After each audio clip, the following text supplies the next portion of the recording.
This is fun day. Running down the street with 4 beanbag chairs.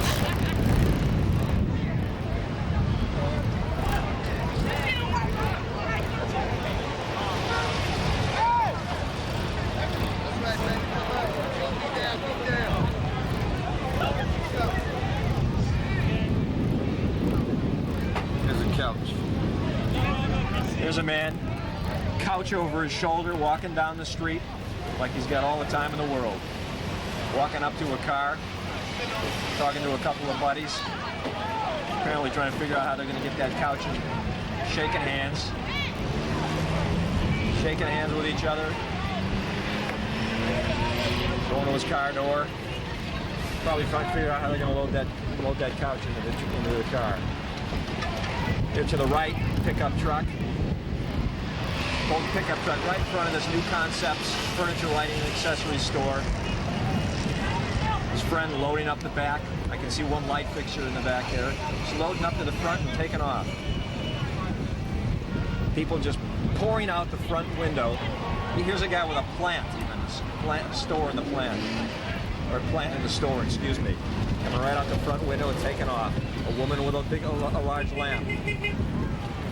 People, again, just helping themselves. Here's a recliner chair. Look at this scene. Look at the next to the yellow car. The guy takes a recliner chair with his wife or girlfriend, stops in front of the store, goes in, picks out a recliner chair, comes out and puts it on top of the car, and it drives off. Just like a shopping spree. Help yourself.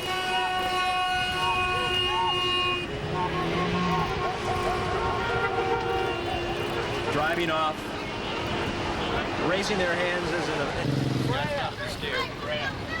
Gotta be. What's going on, man? Hey, how you doing? How you doing, man? How you doing? Think about all of this nonsense. Oh, this is... I never see this before, man. It's terrible. How'd you get caught in this? What were you doing down here? Just looking around, you know, crazy. I'm from Brazil, you know. Gente, coisa que tá preta, galera, tá preta mesmo aí. Coisa não tá mole. I say something in Portuguese. Ever seen anything like this? No, nothing. Okay. Right behind us as we're talking to this gentleman, an accident of some kind. Somebody rear-ended a large gold car. The guy who's rear-ended, though, just took off.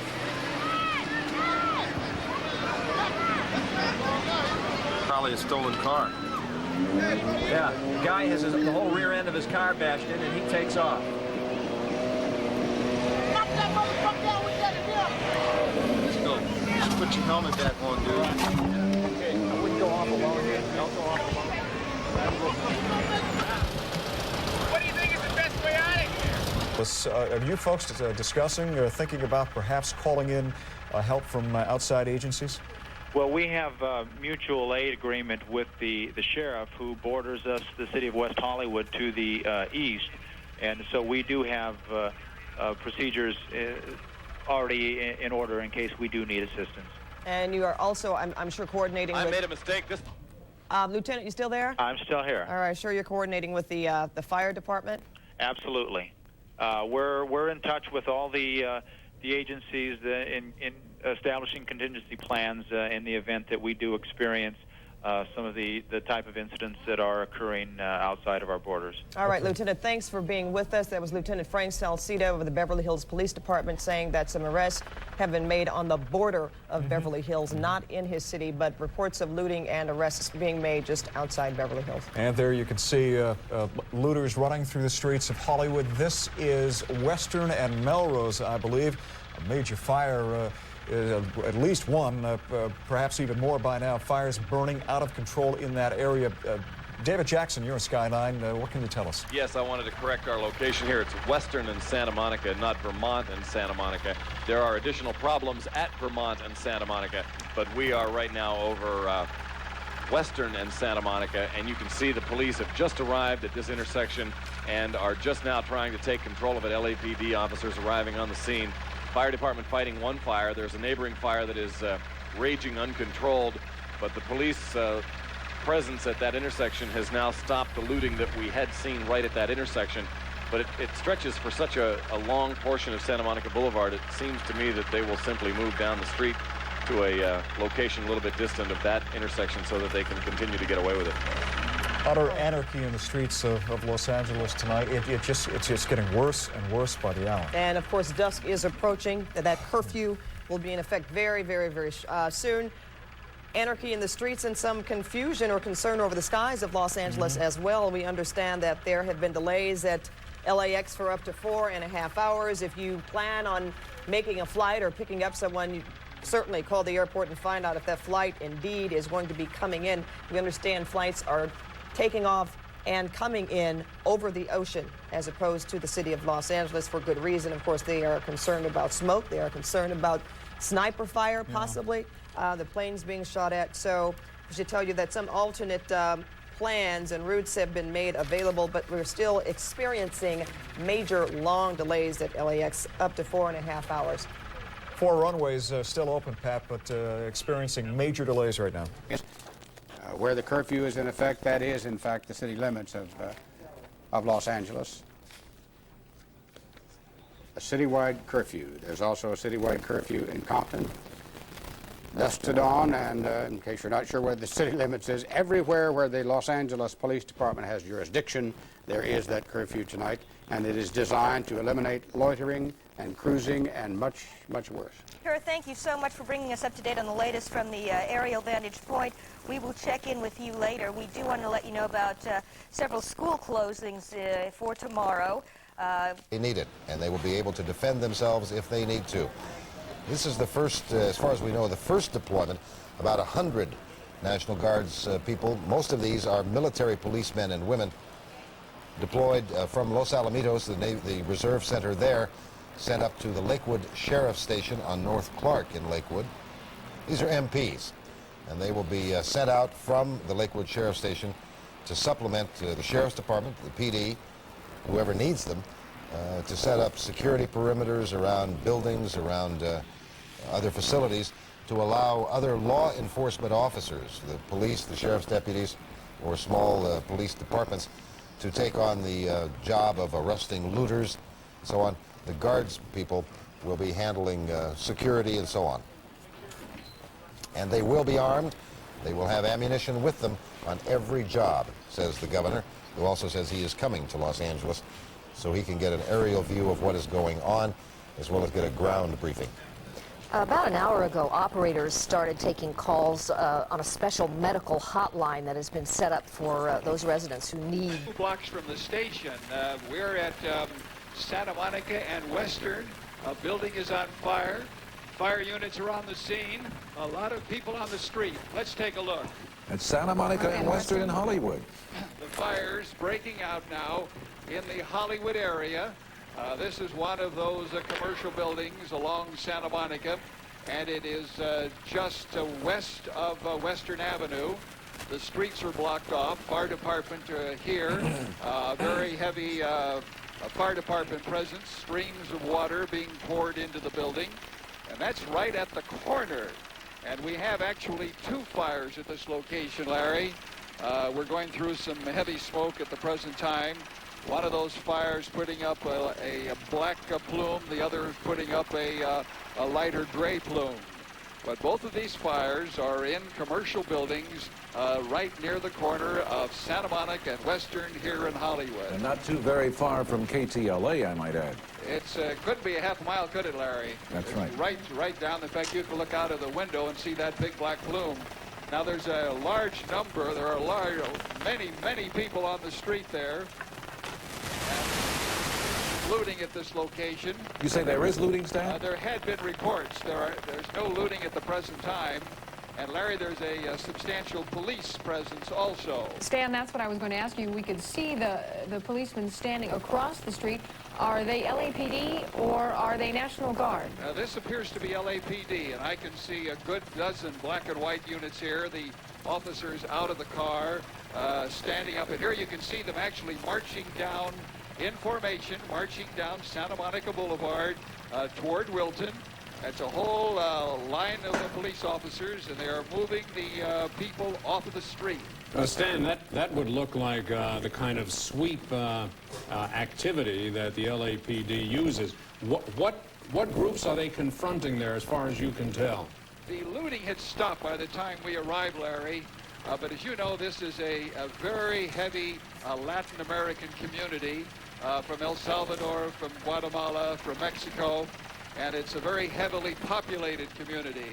Incident has something to do with it. I mean, most of what to do with it, as everyone well knows. But yeah, we've had a little difficulties in South Central LA, and people own markets. Most of them are Korean people, and they've had a little conflict with the black people in that neighborhood because. Well, now people who are African American are coming through this neighborhood. The roadblocks have basically been not taken down. They've moved.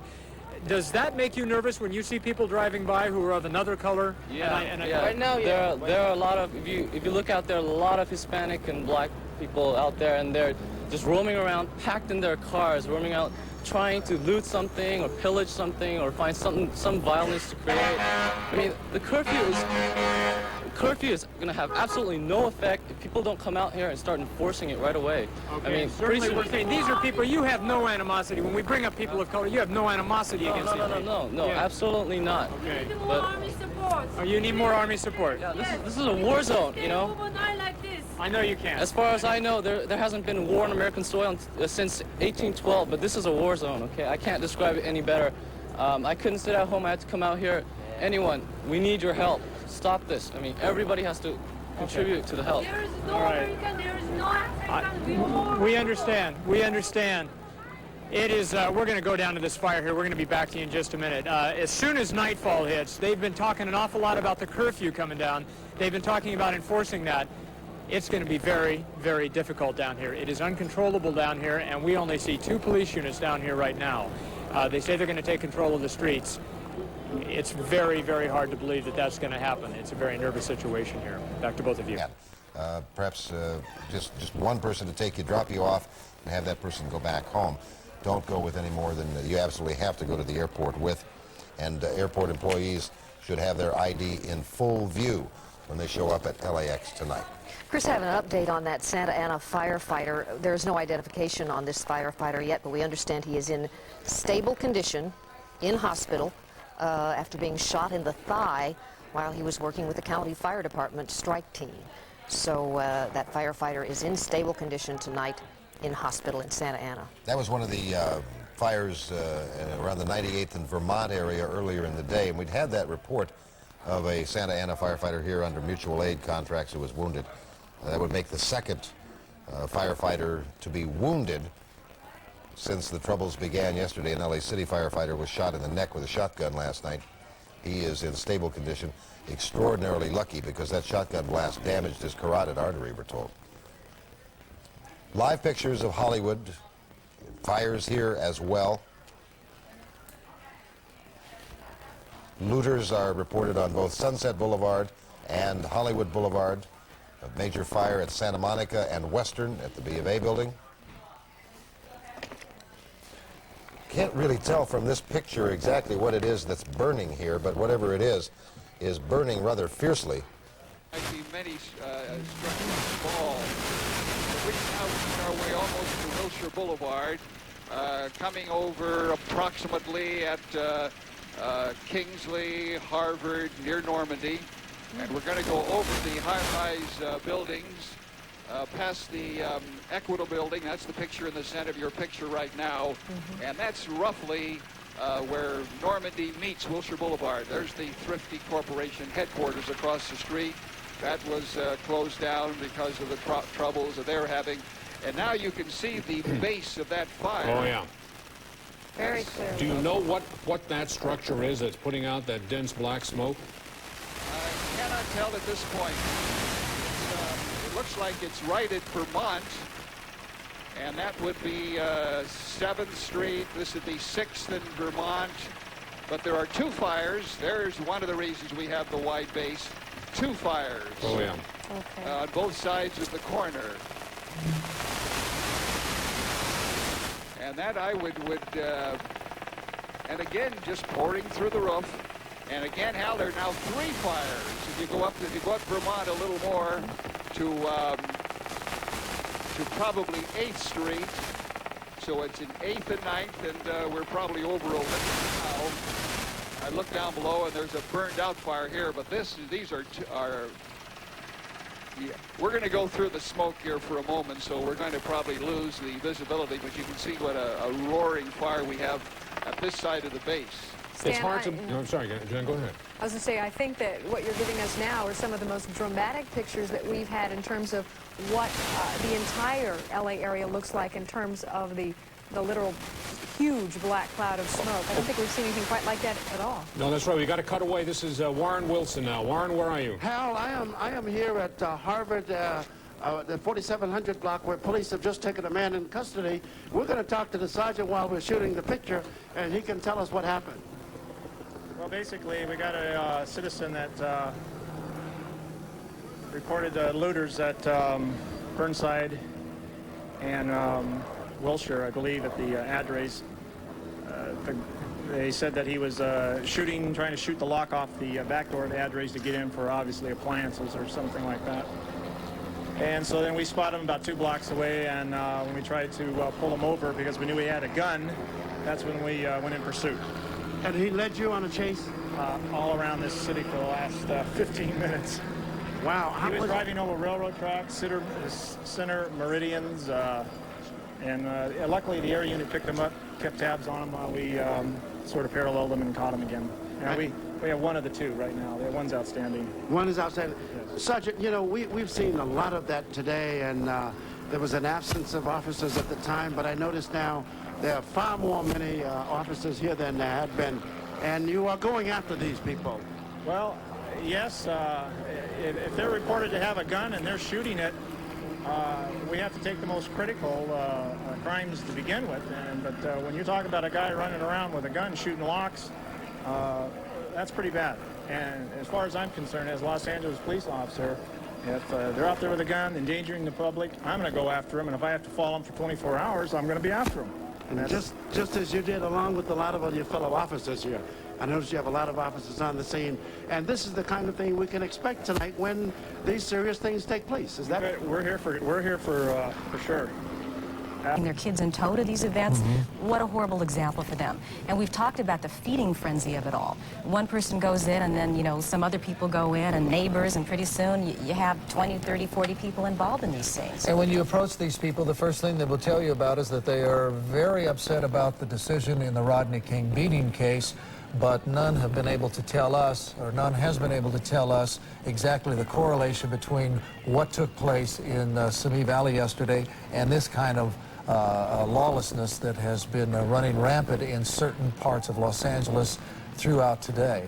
We should also point out that many of the good folks of South Central Los Angeles have said that they're very upset about all this. One of the big concerns, of course, has been that those areas have been blighted for many years. People who live in South Central LA have said that there is no work. There is no place for the children to play.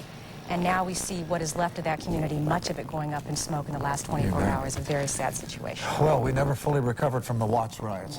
Let's remember that. Linda Vermont, 3rd and Vermont. We are getting very close to Hollywood. We are standing right now in front of a car that has the body of a man in it. He is partially clothed. He was shot to death.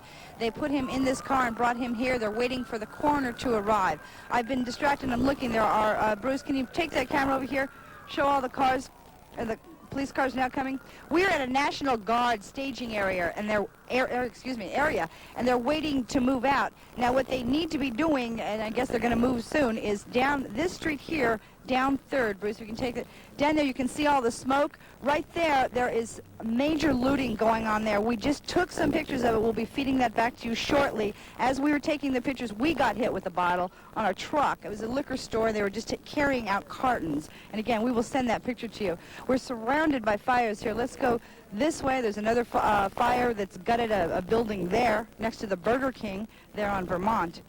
Now, in addition, we passed along the way I. Magnon's, Bullock's Wilshire. It's the same store now there on Wilshire Boulevard in Westmoreland. And there was looting. There were about 30 Hispanic and black males running out of the store with bags of clothing, just bags and bags of clothing and purses, putting it in trunks and running away. They threw a few things at us, too. We have pictures of that. We'll be sending those right back to you as soon as we can get straight here in terms of where the next looting thing, I think there's something going on there we've got to get to.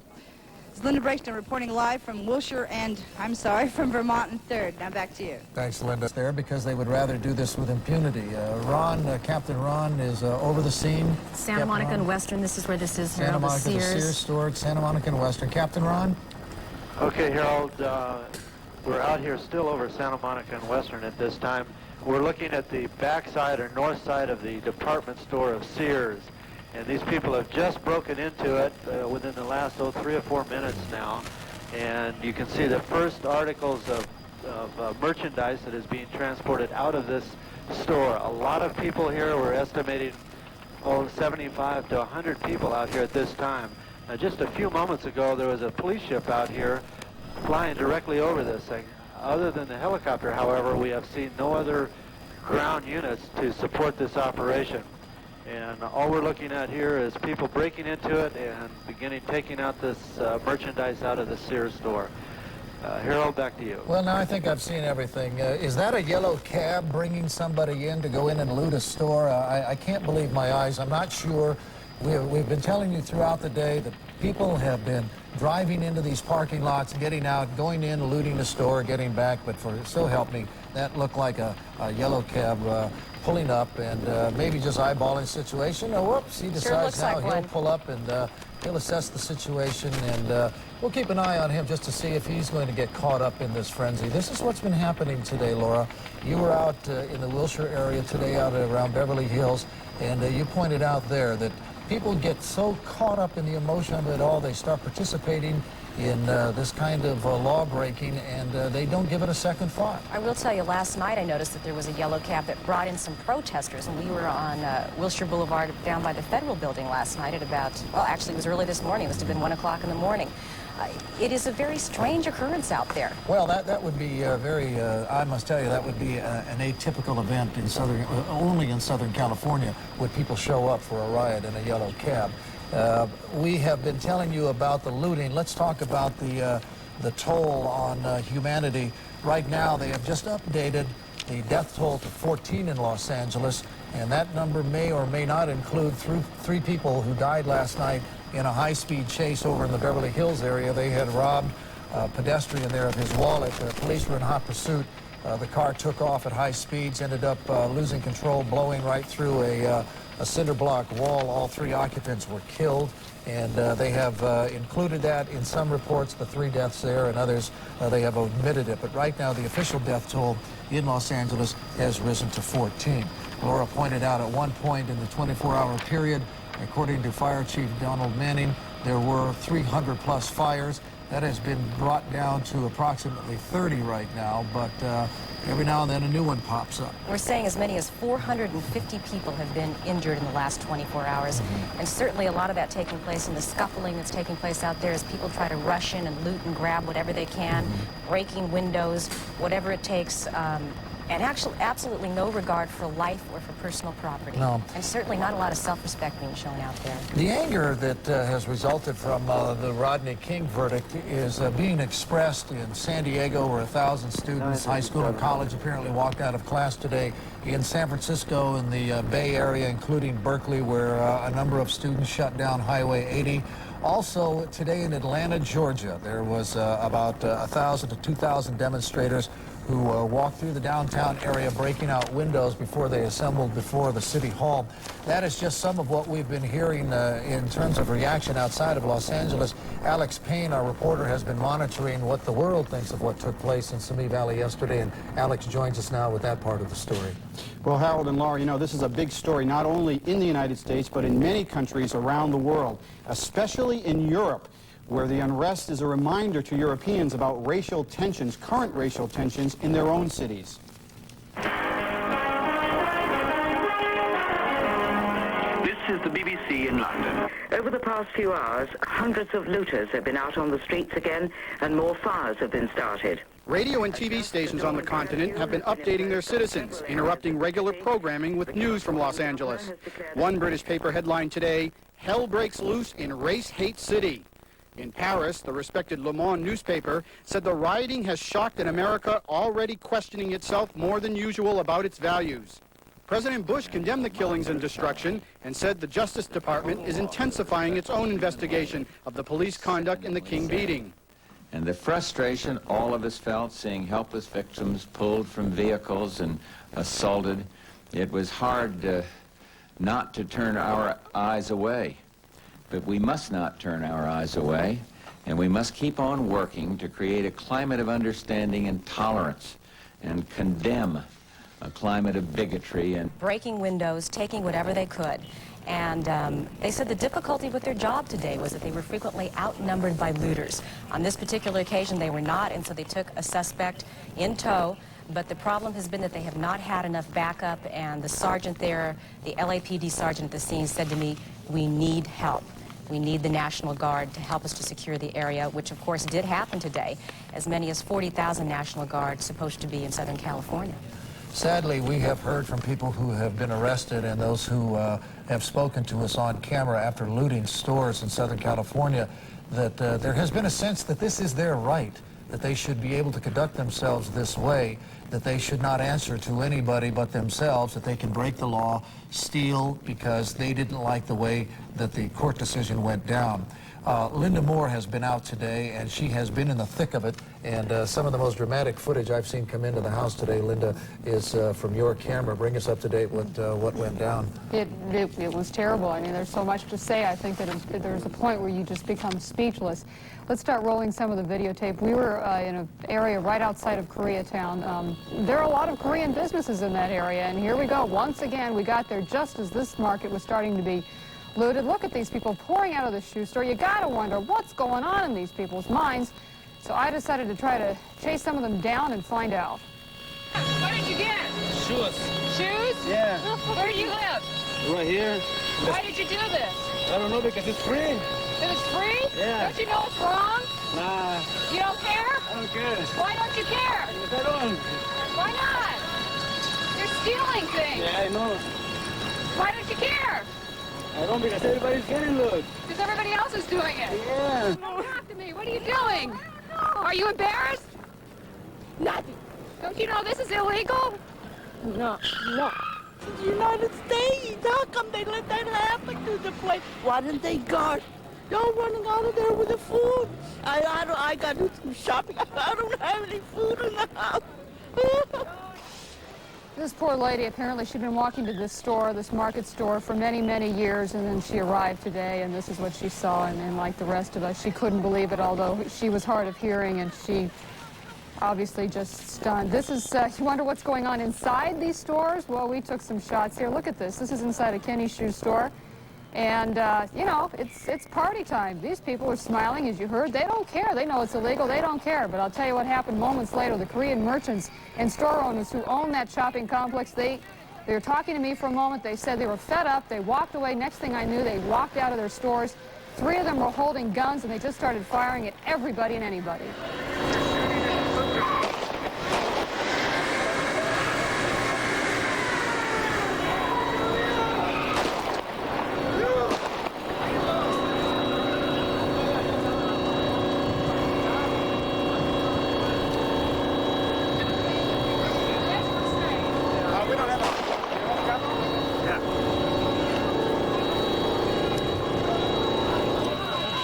We go live?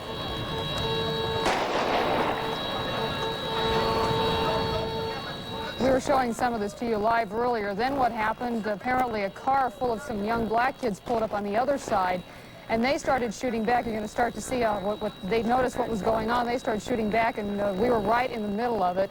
It all happened so quickly. To tell you the truth, I thought they were blanks at first. I couldn't believe that these guys had actually pulled out loaded guns, but they were. There were bullets flying all over. And here you can see this is where they see the cars pull up and they start to shoot back. And they start to take cover, realizing, I think, what they had started there, but there's just a simmering point, and they boiled over. I mean, I saw it happen. I was talking to the gentleman. I saw it in his eyes. He ran away from me. I thought he was going to give me his business card. I had asked for an interview. Next thing I knew, as I say, he came out with those guns. We got out of there as fast as we could, which wasn't fast enough, but we were okay. We didn't get hit. Nobody in our crew got hurt. However, as we were pulling away, we heard that some people there did get hurt, and as we were driving away, we saw some ambulances drive down, and see what they could do. Also, you know, this was really shocking. There were a truck pulled up with a bunch of young white boys, and they said, I said, you know, what are you doing here? I mean, get out of here. It's dangerous. They said, no, we've decided we want to take this back, and we're going to start fighting. And I looked in the car, and they had some weapons in the car, and they were holding what appeared to be tear gas. Well, what we're seeing here throughout the day, people becoming so frustrated, Linda, that they are taking the law into their own hands, rightly, wrongly, obviously wrongly. This should never occur. But in the case of the Korean merchants, they begin to fire.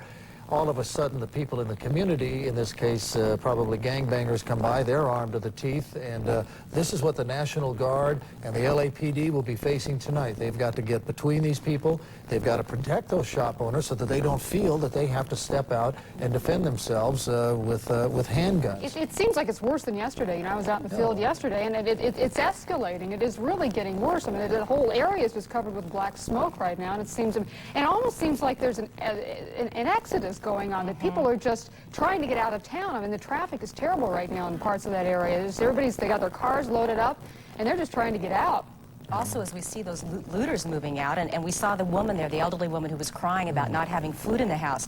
I've heard that over and over again today, and I actually heard that at some of the supermarkets they've been jammed as people are trying to stock up because they're concerned that they could have to stay indoors for days on end. Would you say, as part of our reporting accurately, those involved, would you say that there were a large number of illegal aliens who were part of the looting that you witnessed today? Very much so. And most of those people in that part of town seem to be from Central America. Not necessarily from Mexico, but they were farther south than that. Okay, thanks for that. Looting that's going on at the thrifty drugstore there, and I just thought you ought to get a real close-up look at how that is. People rushing in and out of the store, completely This is at Western? This is at Vermont and 3rd. Yeah. Not very far from our studios here, but look at this crowd. I heard it described earlier today as kind of a carnival atmosphere. I see some of these people are smiling. It's really a bizarre thing to look at. They look... People came flying away from us at that point. There's another fire in the Mid-Wilshire district, we understand. Yeah, there are... Joe Avalar is out there now, so David, bear with us. We're going to go to Joe. We're at another scene that's incredible right now. It was panic just a second ago, but what you have is you have residents on top of a building fighting a fire that started in a mini-mall, La Cienega Square Mall. We're at the intersection of La Cienega and Packard, I believe. Yes, La Cienega and Packard. You can see down the street where this fire began, apparently by looters. Firefighters have just shown up. I just saw a man running around, and what's happened is they've strung hoses from across the street. They've strung hoses onto the roof of their building over here, and they're spraying water every which direction they can to try to stop this fire. But if you look at that little hose and you saw the fire down the street, you can see that it's a pretty pathetic chance. Let's move over here if we can, but of course firefighters are tied up in other parts of the city, so they can't get here. What we had here was a reverse form of the old bucket brigade. People were lining up and helping other people evacuate their furniture and all their belongings from this apartment complex. You can see a sofa being taken out now.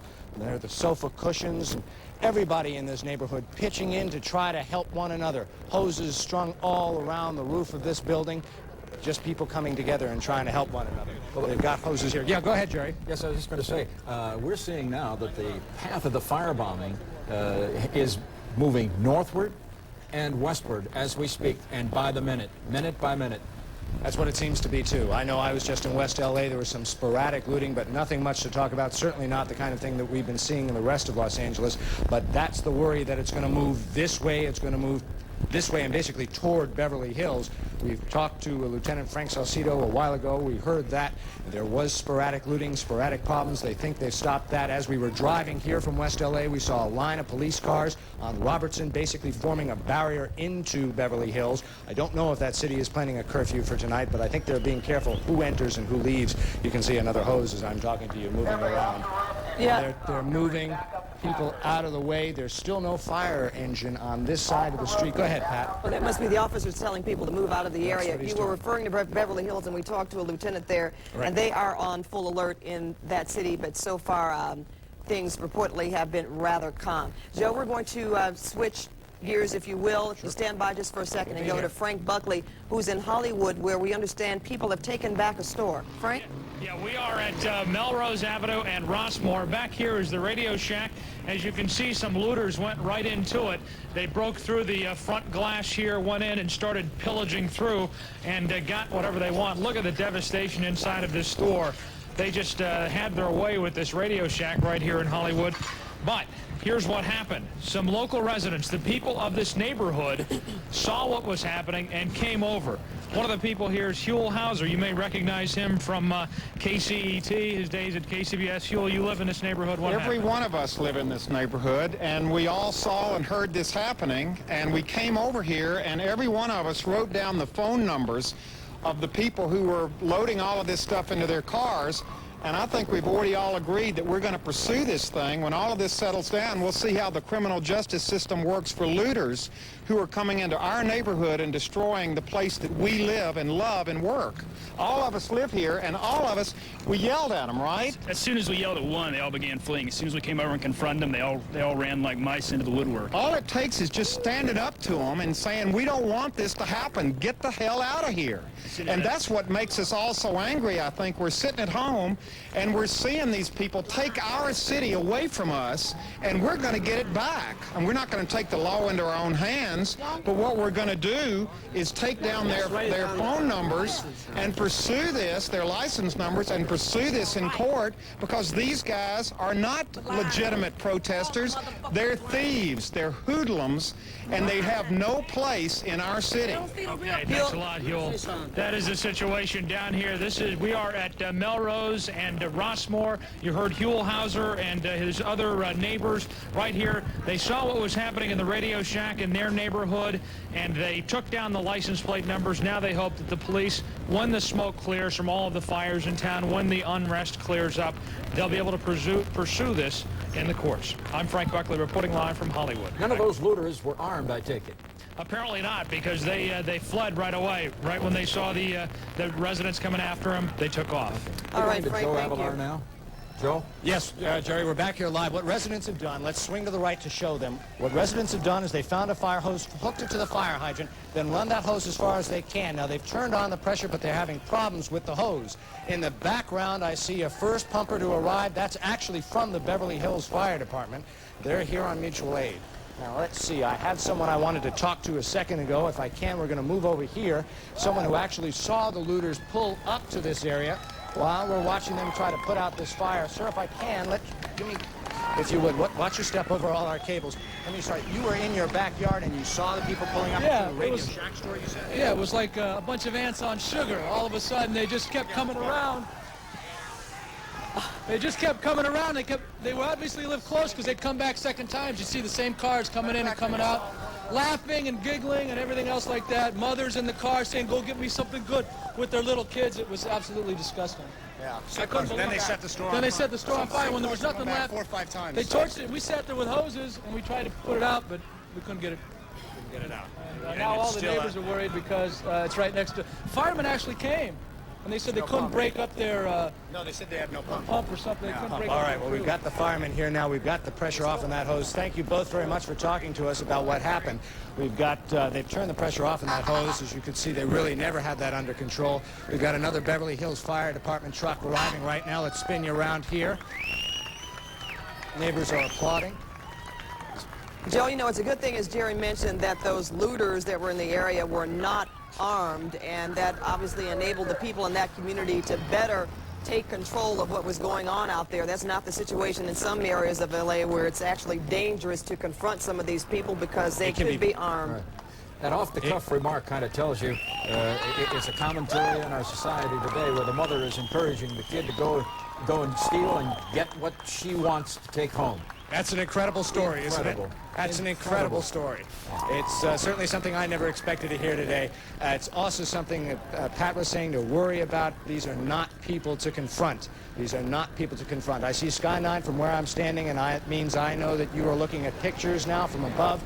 Firefighters are here. You can see the big black smoke going up, and they are trying to put this fire out finally. They're trying to save this small apartment complex, and people here are real happy. They primarily devoting themselves to escorting fire people throughout South Central today. That is videotape taped earlier. Don Menzel ran into some trouble. We got him back out of that supermarket. We can come back live here. Don getting out of that supermarket. You can see the parking lot is strewn with groceries that have been stomped on. People just discarding what they couldn't carry. Let's come back to us live, if you would. Were picking and choosing what they wanted out of this store. There's absolutely no presence of police officers, no presence of National Guardsmen, and firefighters drove by about 2 minutes ago, looked, and kept going. That's the situation right here. I just heard shots fired down Olympic. I can't see what's going on out there right now, but I can tell you one thing, some very uneasy people here coming back live. This is one situation that the people don't know how to deal with. You see people around in their homes standing, watching, and waiting. But at what is called the Olympic discount store here on Olympic, some businessmen have taken the matter in their own hands. What they're doing is arming themselves with rifles, protecting themselves, making sure that none of the looters come to their store. I'm told about 60 businesses are inside, all Korean owned, everything from clothing to electronics. They've been out here since last night. Some men up on the roof with rifles, some men down on the ground, more than a dozen men. Those men who do not have rifles have sticks. They've armed themselves, preparing for battle, as they say. They're afraid that the looters will come this way without caring about their own property, without caring that these men and women have worked very hard to get what they have at this point. They say they have no electricity, no power, so they're going to stay out here for the better part of the night and protect their businesses once again. I'm Tony Ginyard reporting live from Koreatown. Back to you. Okay, Tony, thank you for that. Now we're going to go to Tawny Little in our... We're going to go in just a second. Is this tape full sound? You call it black power. You mad at the white guy. Why destroy my business? Why destroy my truck? Why steal my computer? I'm trying to make it. Could you understand that? Can't y'all see it? I'm trying to make it. Who runs one of these businesses?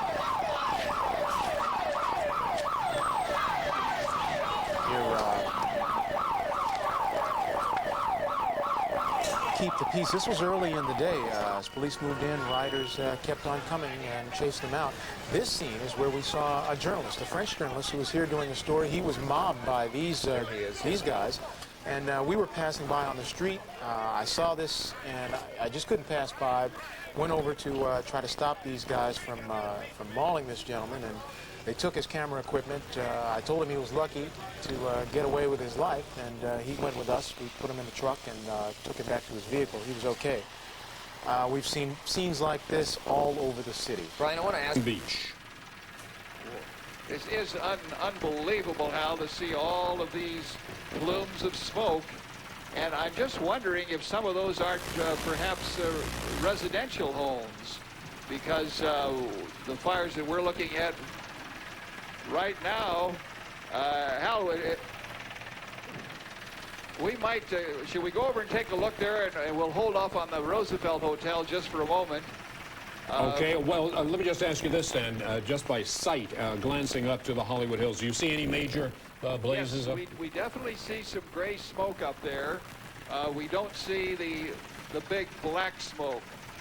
The fire we're looking at now is where Olympic, or rather La Brea, turns as it passes Olympic, and that is not a private home, that is a commercial structure. Right. But maybe you could go over what the CHP officer told you, Hal, because this just looks like a planned strategy of an army. Well, you just about summed it up. He said that they did arrest 6 individuals who they caught setting fires, and the evidence they had after the arrest was that it was a planned, organized operation by a gang in the Los Angeles area, and that they had said that they were going to set 10 fires an hour. That was the word that he gave to us. Yes, they were very Lieutenant Bud concerned. Shields. They were very much concerned about that. He reported to us from his command post in Compton. Right. In fact, Lieutenant Shields also said that when they apprehended the 6 youths, that they were in the process of setting another fire, and they had 12 gallons of gasoline with them at the time. And I think that sort of explains what's possibly going on here in the Hollywood area, as well as Hal just mentioned, from Hollywood to Long Beach. These fires are burning so quickly, so rapidly, that it looks as though it's very likely gasoline is being used at many, if not most, of the fires. Now, Stan, is this a new fire we're seeing now? This is a new fire. Yes, that's the thing that I'm saying, Larry. When we were looking around and covering the others, there was no fire here. Ben, our pilot, said, look, we have several new fires over there, and here they are. This is that commercial building off of La Brea, and we're going to hesitate. Let's go to the one ahead, Ben. Well, Stan, that one is at La Brea and Edgewood, I understand, which is near the La Brea tar pits. Is that correct? Yes. What was the question again, Hal? No, there was no question. Oh. Just we're location. Yeah, just the location by the tar pit. It's near Olympic and La Brea. Now look at the fire in the picture right here. We're now passing San Vicente, and we'd be coming up on Pico, and that fire has just started. So somebody is driving around, or a whole gang driving around, starting these fires. Stan, this is a food market that's on fire. You know, Stan, it looked to me like on that last fire that you just went by, the way it was burning, it looked to me like something had been thrown or ignited on the top of the building, yes, and it was burning down below. Probably just tossed it right up, and it took it from top to bottom. Yeah. You would almost have to assume that whoever is doing this, assuming that the same person or persons are involved in several of these fires, they have to be traveling by automobile because the fires are moving too fast for people to even run. And then you can't run and carry all that fuel, too. Trucking company today were saddened and outraged, as we all were when we saw that video. He is being treated at Daniel Freeman Hospital. His family today was too distraught to issue any comment, to talk to us at all. Danny underwent 4 hours of neurosurgery last night. It was a horrific sight, this beating, and one that happened in the early hours of the destruction and violence now plaguing our streets and still spreading. All right, They can to put out these fires, and still coming under gunfire, rocks, and bottles. This is Los Angeles as we see it tonight, at least part of it. Greg Lamont, CNN Live, Los Angeles. Greg, what are the officials that you've talked to saying? Do they think that this curfew will be obeyed? Mayor Bradley has come out publicly saying that he hopes every effort will be made to do what they can to get people to stay inside their homes. They're saying, please, just for one night, don't go out. Stay inside of your home. Police don't think that it's going to do much good, although they say they'll use any help that they can get. A lot of the policemen that we dealt with today were saying, why can't the National Guardsmen come out now? Why do they have to wait until tonight? Because the scenes we saw today were sickening. People just going through stores, taking whatever they wanted, running out, laughing, and then someone would throw a torch inside, and minutes later, an entire mall, $1 million mall or maybe more, would be set on fire. This rioting has already caused at least $100 million in damage from what I've been told. Greg, you mentioned some of that help, the National Guardsmen. The governor apparently has authorized another 2,000 National Guardsmen. Any word on when they will be on the scene? I haven't been privy to that information because I've been out on the field all day, although about an hour and a half or so ago, a contingent of National Guardsmen showed up across the street from where we were located. We were happy that was happening because we were being pelted with bottles as we were trying to communicate with you folks. I don't mean to put you on the spot here, but we do have a report that a firefighter was apparently injured while trying to fight a fire. You mentioned that earlier. Any idea of his condition? From what I understand, his condition is improving. As I understood it, he was shot in the face and was taken to the hospital. Initially, he was in pretty bad condition, but as the last thing I heard, he was improving. Just a few moments ago, another death in all of this pulled up right into the parking lot of this store that we're standing on top of. It was a man inside of a backside of a hatchback car. He was laying on his stomach.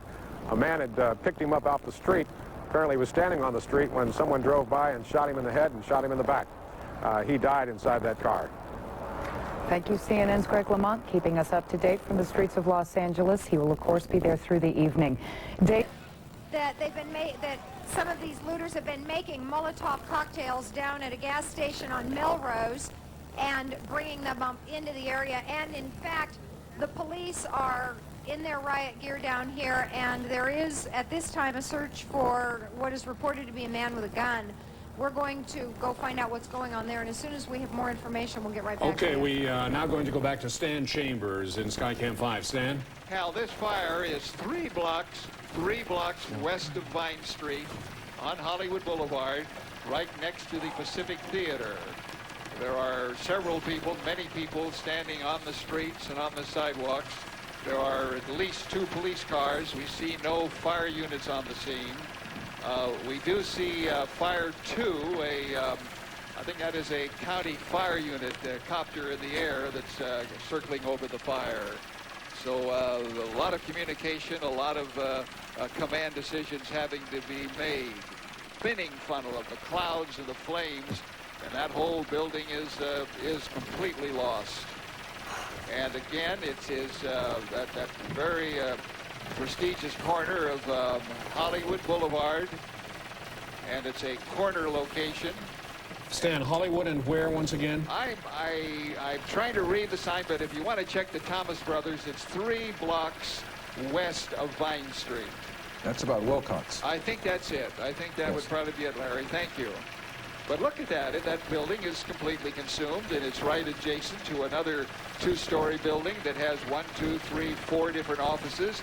And that's the exposure, and it looks like the flames are burning over into that building. And it started on the roof again, didn't it?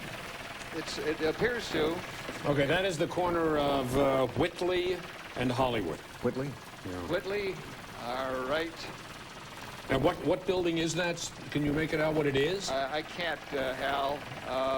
Maybe Martin, if he gets in real close, can see the sign, but that sign has pretty well been destroyed by the flames. Earlier today, as you can see in this picture, the streets are virtually deserted now because people are afraid to be on them.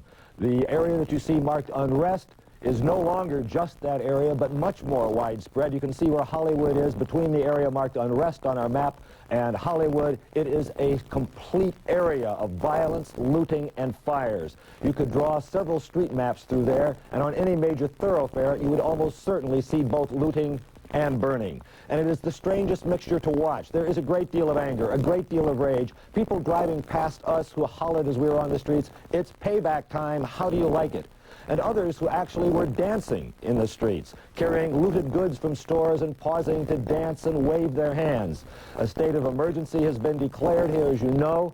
The National Guard is on hand. There are people here who are saying privately and with increasing tendency to say it publicly that they may have to call in the regular army as well. This is a situation that, as far as we can tell, authorities are unable to control. Now, the curfew soon will be in effect, and then we'll see what effect that has. But given the long stretch that the police must face, even backed up by National Guard resources, it is very difficult to impose a curfew on a city of this size, a city that sprawls over such a large area and where anyone can get in a car, drive, and throw a Molotov cocktail or some other firebomb and start another blaze where there are no police and no firefighters.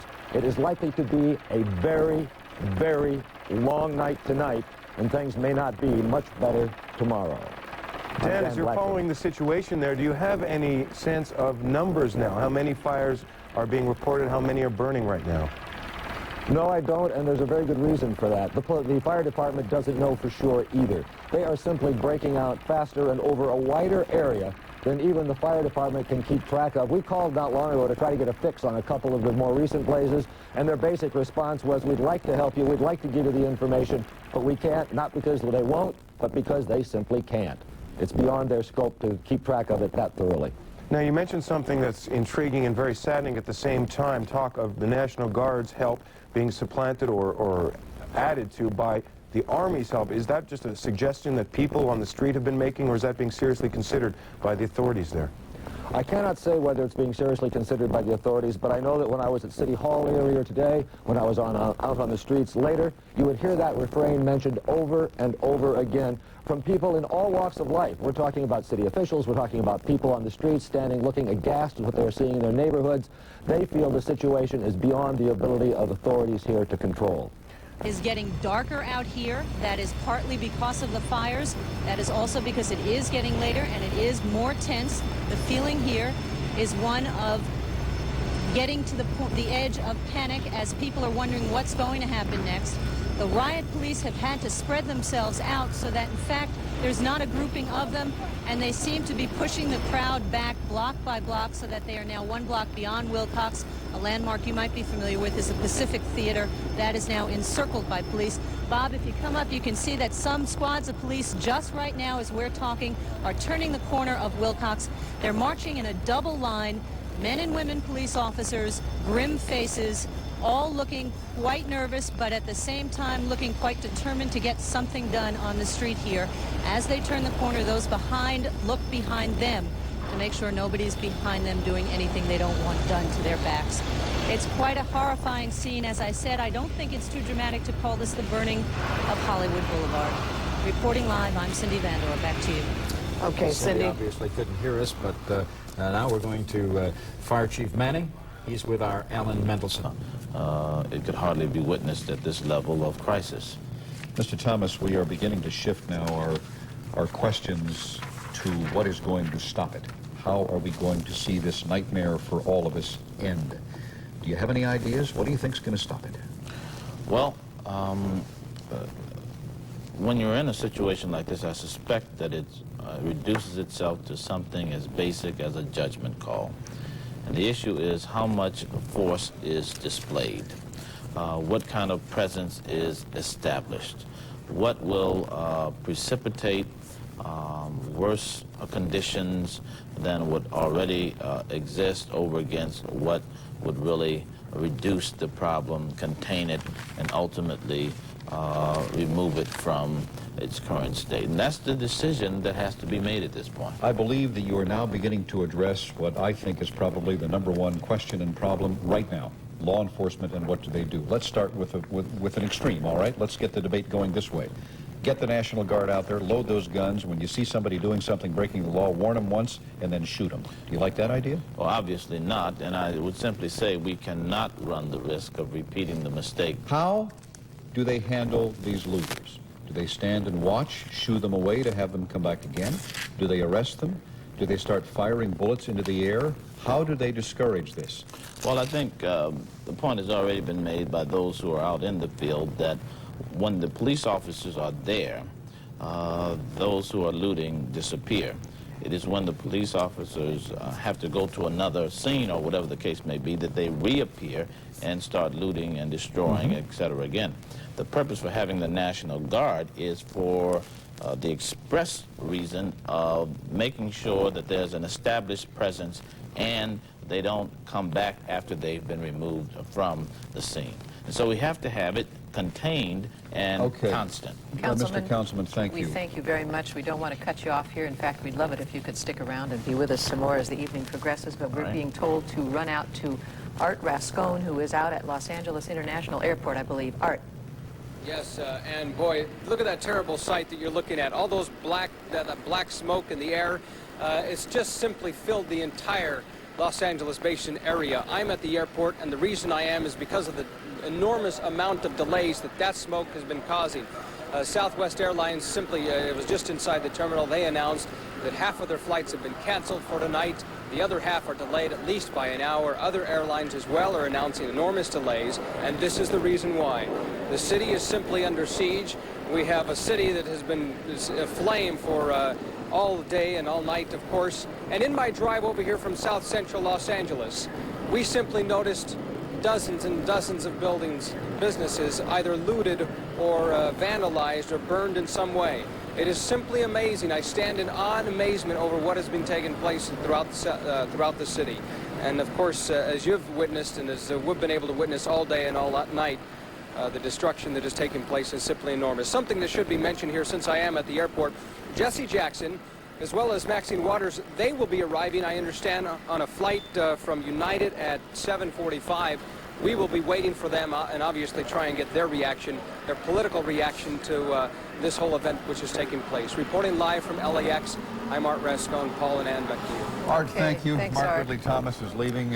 When you go back to your community tonight and you see what's going on, if you want to come back and talk to us later on, we'll be here. We All right. appreciate it. Thank you very much, sir. Very much. Talking about the flight delays at Los Angeles International, some of the planes reportedly delayed up to 4.5 hours. FAA is restricting the number of planes allowed in or out, and they're also concerned that they've had people firing weapons at aircraft. Unimaginable. Things could change in here in just a moment. The LAPD is coming in, and they're coming rather quickly, and I know that with curfew just about now, they're going to probably do everything they can to clear people out of here. Since you mentioned the word curfew, Marta, let me mention to our viewers the city of Culver City has just announced a dusk to dawn curfew, so that curfew will be going into effect in Culver City also in 2 minutes. You know, Hal, for those people who are just getting home, maybe we should put up on the screen again the rules that apply when the curfew begins, which is almost now, if our guys in the control room have that handy. Just so we let everybody get home know what is expected of them by law enforcement officers and by the National Guard when the curfew starts, which is in about 1 minute. Okay, we'll see if we can get to that, but while we are trying to get to that, here we are, Larry. This is what applies to you. This is what is expected of you as a citizen, starting right now, virtually. Should we go to Patty Ecker now, who is standing by? Let's hold with it just a second longer. I've lost him too. Apparently he's hiding out under the overpass, Michael and Bree. Where is the police helicopter in proximity to you that's been following him? Here we go. Where did he go? So the police are monitoring these airwaves, and they know where he is. Yes, they do, Bree. There are two police helicopters right below us, if you can believe that. I know it's very difficult to believe with all this smoke clouding our picture, so to speak. Well, are those police helicopters, do you think, following this driver? Absolutely.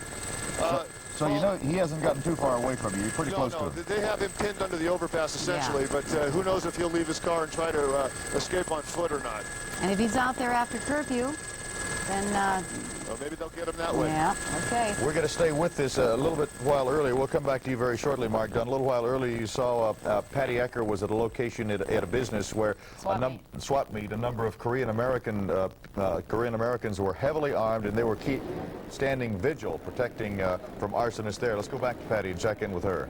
Well, Michael, as you can see, they're getting ready for the curfew also. They have now arranged their cars, doors open, lights on, so that will be their night protection. There are still, by my count, 28 men here, all of them armed, walking back and forth. They just had a very short meeting and are now going back to assume their positions. Laurel, you might want to just pan down. As you can see here, I am on Olympic Boulevard in Koreatown. There aren't very many people on the sidewalks. Maybe that's a good sign for the curfew. Mike, Bree. All right. It's got to be a very frightening thing for local law enforcement to see that people, regular citizens, are out there arming themselves, protecting their businesses. It certainly can exacerbate the situation and make another flashpoint for frustrations to take off and become violent. Let's just hope that they can keep calm heads out there with their guns, their Uzis. It is sunset officially.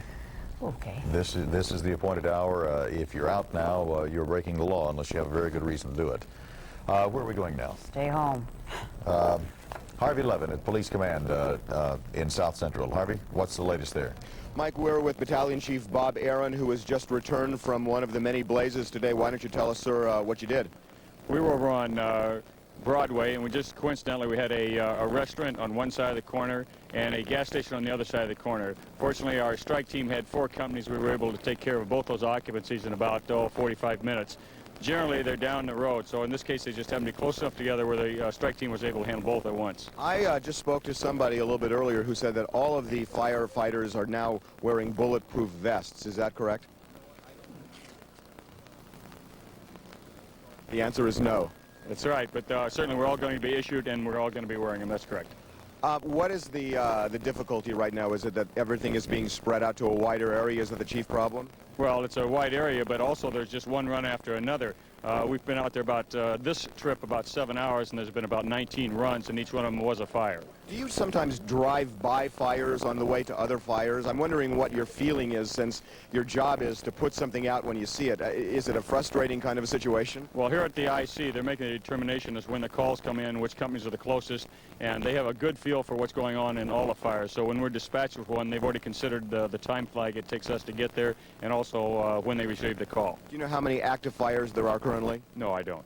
Okay, we had heard actually 36 were active about 45 minutes ago. We don't know if that's still a good number. Sir, thank you very much. Good luck this evening. Beyond that, Mike and Bree, we're told that the police officers are fanning out now throughout the city of Los Angeles in teams. There are officers behind. Actually, there are some CHP officers in there who are dedicated specifically to protecting the firefighters. That is the CHP's function in this. Beyond that, the LAPD is out there enforcing the curfew, and of course at the same time going after people who are committing crimes. And I'm told that they really do mean business tonight, and that if you are out in the street and you are stopped, you better have a good reason as to why you're out there, or you could find yourself arrested. Mike and Bree. I'm sorry, Harvey, there were some gun battles last night. We know of one specifically where police traded shots with people, and 2 people were killed as a result. Have there been any gunfights today involving police? I haven't. Actually, I just relieved Patty Ecker, and I'm waiting to get an official word from the police spokesman here on the lay of the land. I haven't heard of any such altercations today, except for one. And unfortunately, I was sort of in the middle of all of it. We were covering the arrest of some looters near USC about 11 o'clock in the morning, and all of a sudden, as they were arresting these people, shots rang out from a nearby building. We counted 5 to 6 shots, and the police officers, along with us, we ran for cover. We hid behind the police cars, and fortunately no one was injured, but shots were indeed fired. Along the line, there will be arrests made, but it is a complete disregard for anyone. Do most of the MARTA seem not to know about the curfew, or are they aware of it but are just disregarding it? They are aware of it. Most of the people are aware of it, but they have chosen to disregard it. They somehow feel it doesn't apply to them, or that it isn't going to make any difference. And as the one man I just spoke to said, what difference does it make if there's a curfew if you don't have hundreds and thousands of guards out here? You're not going to be able to enforce it anyway. Well, we may be able to shed a little light on that. Governor Wilson of California has just requested from Governor Symington of Arizona that help from the Arizona National Guard for logistical purposes, equipment, body armor, riot gear to be used in the Los Angeles area. So we have requested assistance from the state of Arizona. That might very well help the situation out here, but it certainly isn't going to do anything about it right now and tonight. I mean, there are 2 police cars, or well, there were. Now there's 1 police car, and the other one just left. One less police car, and they're now taking off south on La Brea to yet another location. I'm sure most of the people in greater Los Angeles who are not out in the streets and are not vandalizing and looting and burning are really wondering, as we 3 are here, when the National Guard is going to be deployed. We're kind of wondering that out here, too. Okay, well, we're all wondering. Let's go up to Stan Chambers and get a view. Marta, Stan should be just about over your head right now, about a few hundred feet. Stan? They're angry. This is their neighborhood. It's a black neighborhood, and they're angry. They're saying this isn't a black-white issue anymore. This is our neighborhood. And look what you're doing to it. No, it hasn't been a black-white issue probably for some time, for some people anyway, Joe. We've seen a lot of people of all ethnicities joining together and trying to save what's going on.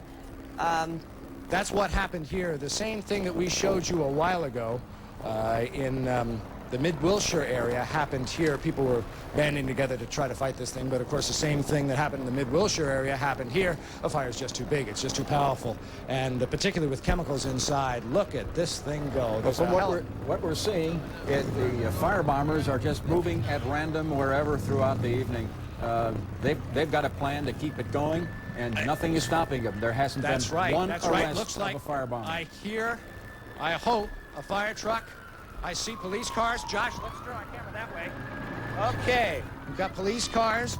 We've got police cars. Turn to the left if you can, Josh. So, there we go. We're going to move up if we can. Take your time, Joe. We're with you. Okay, we got police here. Let's move it around. Let's swing to our left. And we've got the fire engines. This is the Pomona City Fire Department here. So mutual aid. Now let's take a look at these trucks. We've got Pomona, we've got Laverne, we've got Covina. I can't read the last one there. We know Beverly Hills fought the last fire. That's what's happening here. Look, swing back if we can to our right. And I can tell you now what this store actually is. It's electronic parts and services. So, of course, they have all kinds of chemicals and things inside. And we've been looking at that go up. And remember, we've got apartment houses just on the other side of that. And all those forces there to fight the fire have come for miles to do it. You're in mid-Los Angeles, are you not? That's right. We're in the mid-Wilshire area of Los Angeles at La Brea and Orange. And they've come from miles away. 30 to 40 miles away to Absolutely. help to fight the fire department with the LA Fire Department. We've seen it. It's just more glaring as the night goes on. LA City police and fire are so outmanned here. And this is just so violent. With the arsonist tactics through this afternoon, that's certainly true. Tell us how fast this fire moved. It seems like you were on that scene just about an hour ago, and it was still relatively small. I'm sorry, Bree, could you repeat? How fast, what's the timeline on this fire? When did you arrive on the scene? Was it about an hour ago? It was about an hour ago, and we were at another location. But when we got here, I would say in less than 40 minutes, this fire has completely destroyed the shopping center you're looking at. When I got here, you could tell what each one of those buildings were. The signs were up, the glass was in place. You could really see it all. And now, as you can see, it's a burned-out shell. There's the transformer they're concerned about. Boy, it's on fire now. And you see the flames licking up that pole there, too. They are going so fast, I tell you. Get back, Jody.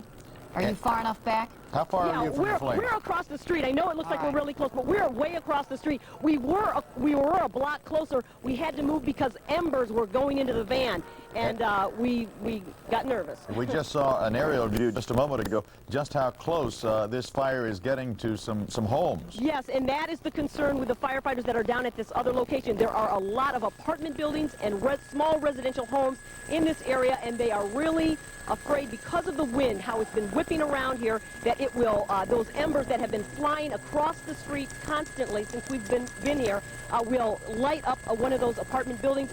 And with all the hot weather we've been having, you can see why it's a genuine concern. Our aerial view looks like we've got another hot spot just a couple blocks away. That, in fact, it looks like it's a huge, huge fire there. Just a couple blocks away from the one on your scene, Jody. It's just amazing how fast these fires can move. Does it astound you? You've covered enough fires to have an assessment on that. I enjoy covering fires. I don't like to see fires, but I enjoy covering them. But this one, this is by far the largest fire that I've covered. Just the speed with which it's moved and the intensity of the flames and the heat, it's almost like a fireball. I mean... Jody, let me address this to Mark Dunn up in Chopper 2. Mark, that big fire there where Jody is, if you could zoom into that so that we can see just how close that is to those homes nearby. Well, Michael, we're heading over to that area as we speak. We've been looking at a cluster of 3 separate fires near Olympic and La Brea that are all burning out of control. As you can see, the fire department had just arrived on the scene when we pulled away. I think we're coming up on the scene now where Jody is, although I'm not perfectly clear where her cross streets are. Jody, what are your cross streets? We are at Pico and La Brea. Pico and La Brea. We are at Pico and La Brea, and we've got our camera aimed at this car that this police officers are telling to get out of the area, and he is doing a backup. Car, let's go back to the fire. There, we've got some action. A white worker was pulled from his truck and beaten. And as an originally non-violent demonstration at the downtown LAPD Parker Center turned ugly. And as African-American leaders gathered in the local church, many expressed their outrage. Basically what that verdict said to us was that a black life isn't worth anything. We've been saying that for years.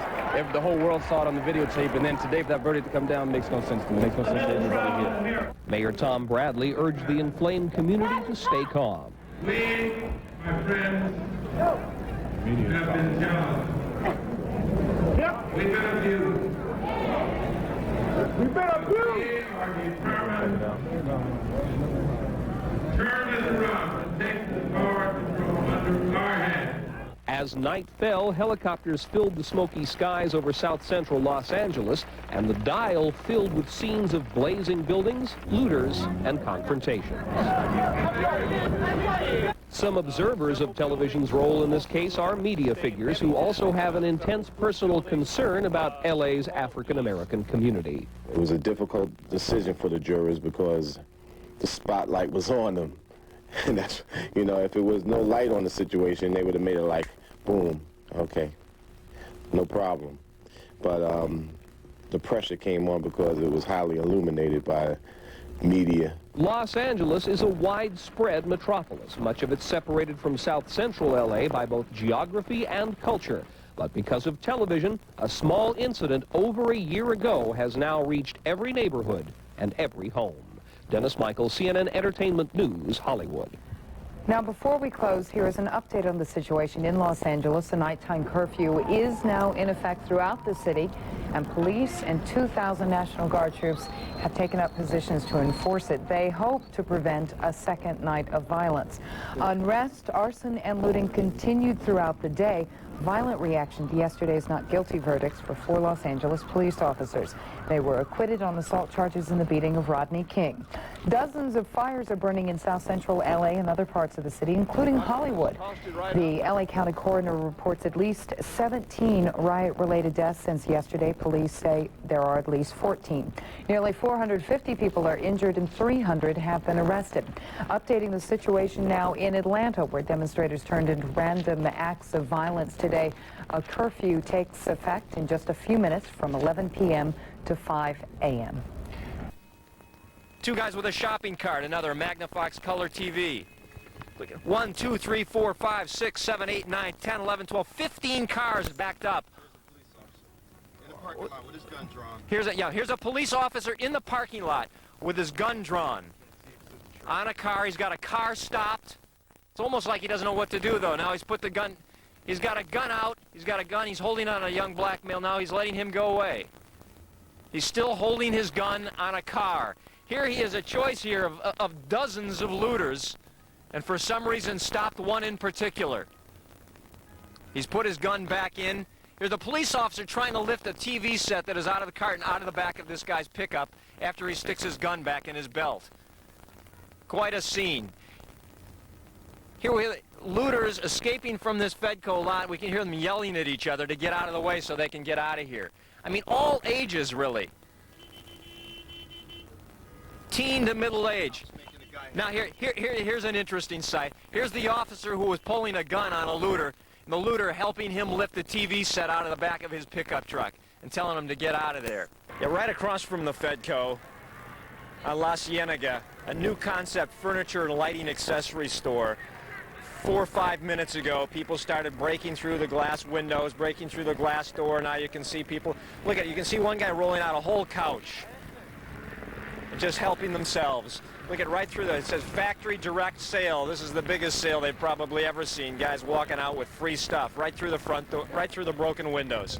Here, 3 youths carrying away beanbag chairs. I mean, it's almost like people are looting anything they can get their hands on. Like, this is fun day. Running down the street with 4 beanbag chairs. There's a man, couch over his shoulder, walking down the street like he's got all the time in the world. Walking up to a car, talking to a couple of buddies. Here's a guy with a plant, even a plant store in the plant, or a plant in the store, excuse me, coming right out the front window and taking off. A woman with a large lamp. People, again, just helping themselves. Here's a recliner chair. Look at this scene. Look at the next to the yellow car. A guy takes a recliner chair with his wife or girlfriend, stops in front of the store, goes in, picks out a recliner chair, comes out and puts it on top of the car and drives off. Just like a shopping spree. Help yourself.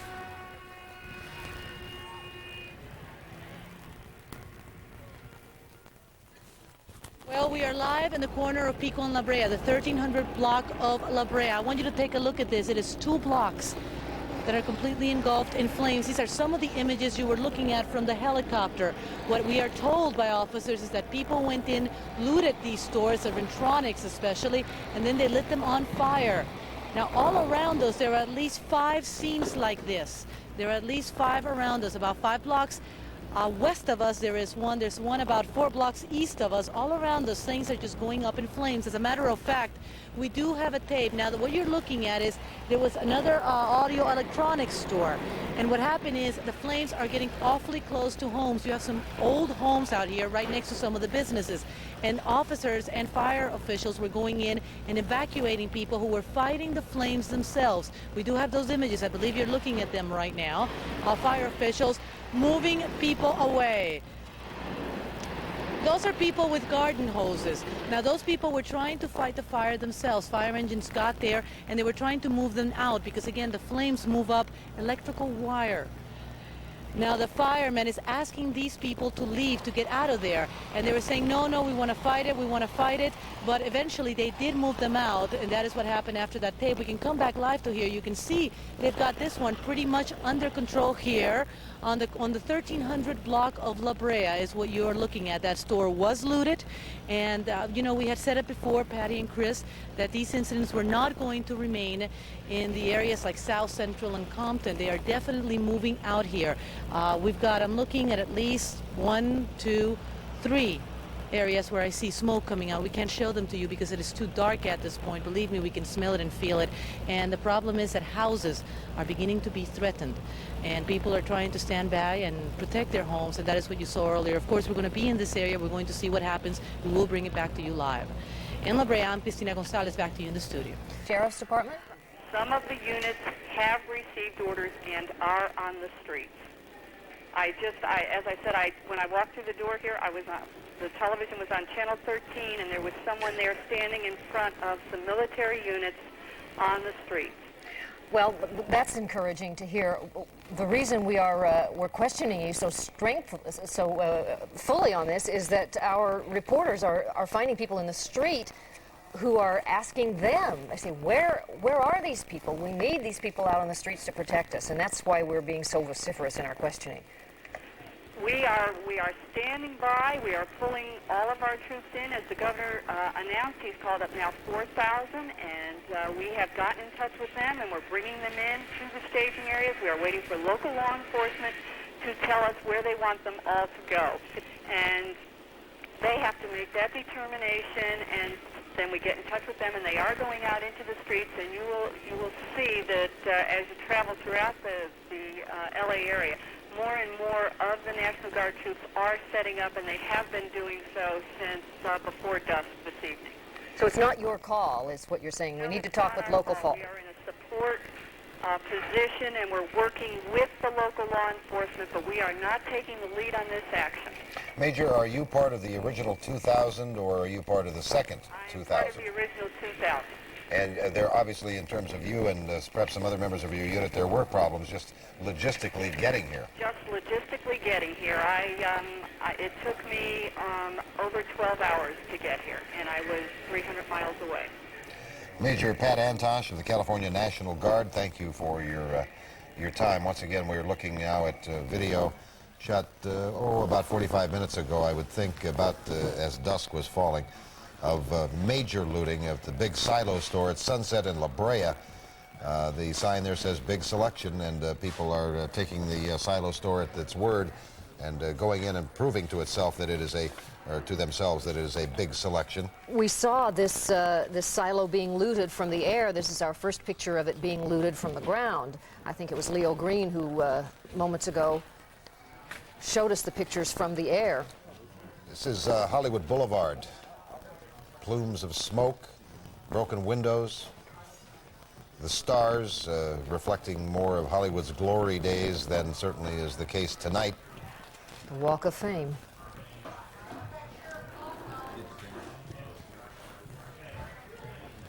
Somewhere in this area,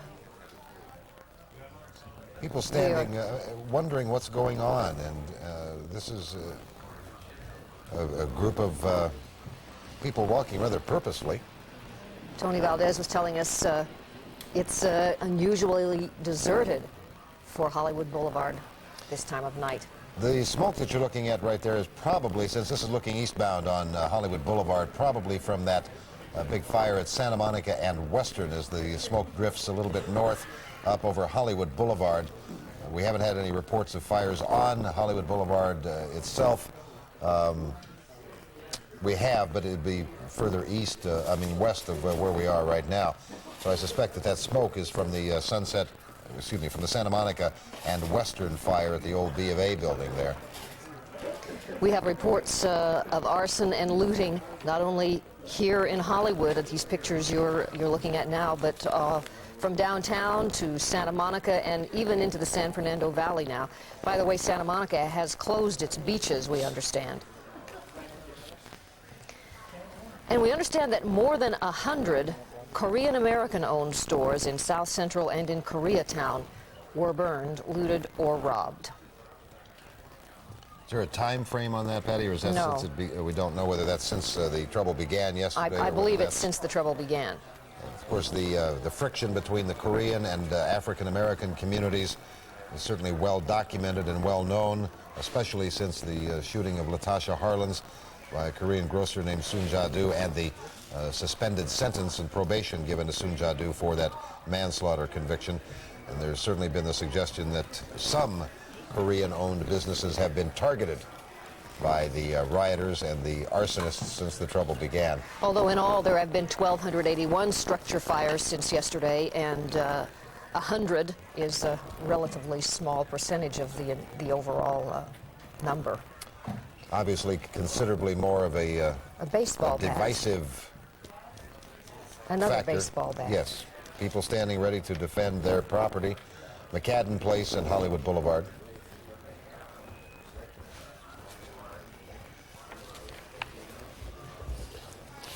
Kind of a line all the way across that lot there. These are the Scientologists guarding their church, one of many of the facilities owned by the Scientology Church in Hollywood. And these large young men standing by to guard the Scientology, that's the Dianetics Center on Hollywood Boulevard. I don't know whether they view those people across the street as the enemy, the presence of the LAPD there as the Scientologists. We have Sheriff Sherman Block on the phone now. Sheriff, thanks for taking the time to talk to us. Let us ask you the same question we've been asking and that people are asking us. Where are the National Guard troops? Sheriff? Sheriff Block, well... We seem to have had a problem there with talking to Sheriff Sherman Block. We'll try to get him back on the phone, make that connection so we can talk to him, because as the major from the Cal Guard pointed out, the 4,000 National Guard troops are basically under control of local authorities, specifically the LAPD and the Los Angeles Sheriff's Department. And the LAPD and the Sheriff's Department will be assigning the Guard troops to whatever mission the local police agency needs them to do, hearkening back to what the governor said in his news conference at about 5:10. The Guards people will be going out with ammunition. They'll be fully armed.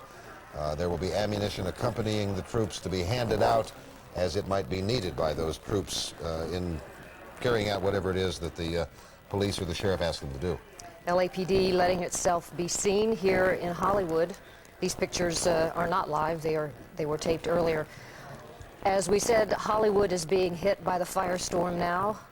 All over the area, there are 45 fires burning right now citywide as night falls and the curfew is in effect. The death toll has now risen to 18 in this violence. It began about 5:30 yesterday afternoon. That includes, you'll recall, a couple of hours ago we had video of a security guard slain by looters as that guard was trying to do his job to protect the goods of a store owner that had hired him. That man was killed, and he's among the 18 dead. blaze out with any further damage. You can see they're having a tough way to go right now. The street is blocked off. As you've heard from every other reporter out here in the Hollywood area, this building is totally engulfed. We can't even really tell. Let me see on the side, electric appliances, swap meet, belts, handbags. So from what I understand, people came through here, smashed and grabbed everything they wanted to grab. After that, someone had to have purposely set fire to this building. You know, throughout the night, we've been in several areas. Further down Hollywood Boulevard, you do see people at the Church of Scientology standing guard, shoulder to shoulder, people trying to protect the property, to protect the block. They're trying to protect their businesses, their churches, and everything from something like this, from people coming through and purposely setting these fires for basically no good reason. That's the situation here right now. One of the gentlemen standing on the side of the street told me this is just basically a crime to humanity. I'm Tony Ginyard reporting live from Hollywood. Back to you. Certainly is. Good description.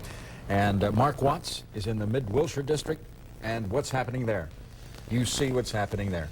Jerry, I don't think it should be called Mid-Wilshire. Maybe it's adjacent to Beverly Hills, South Carsey, a very historic district here.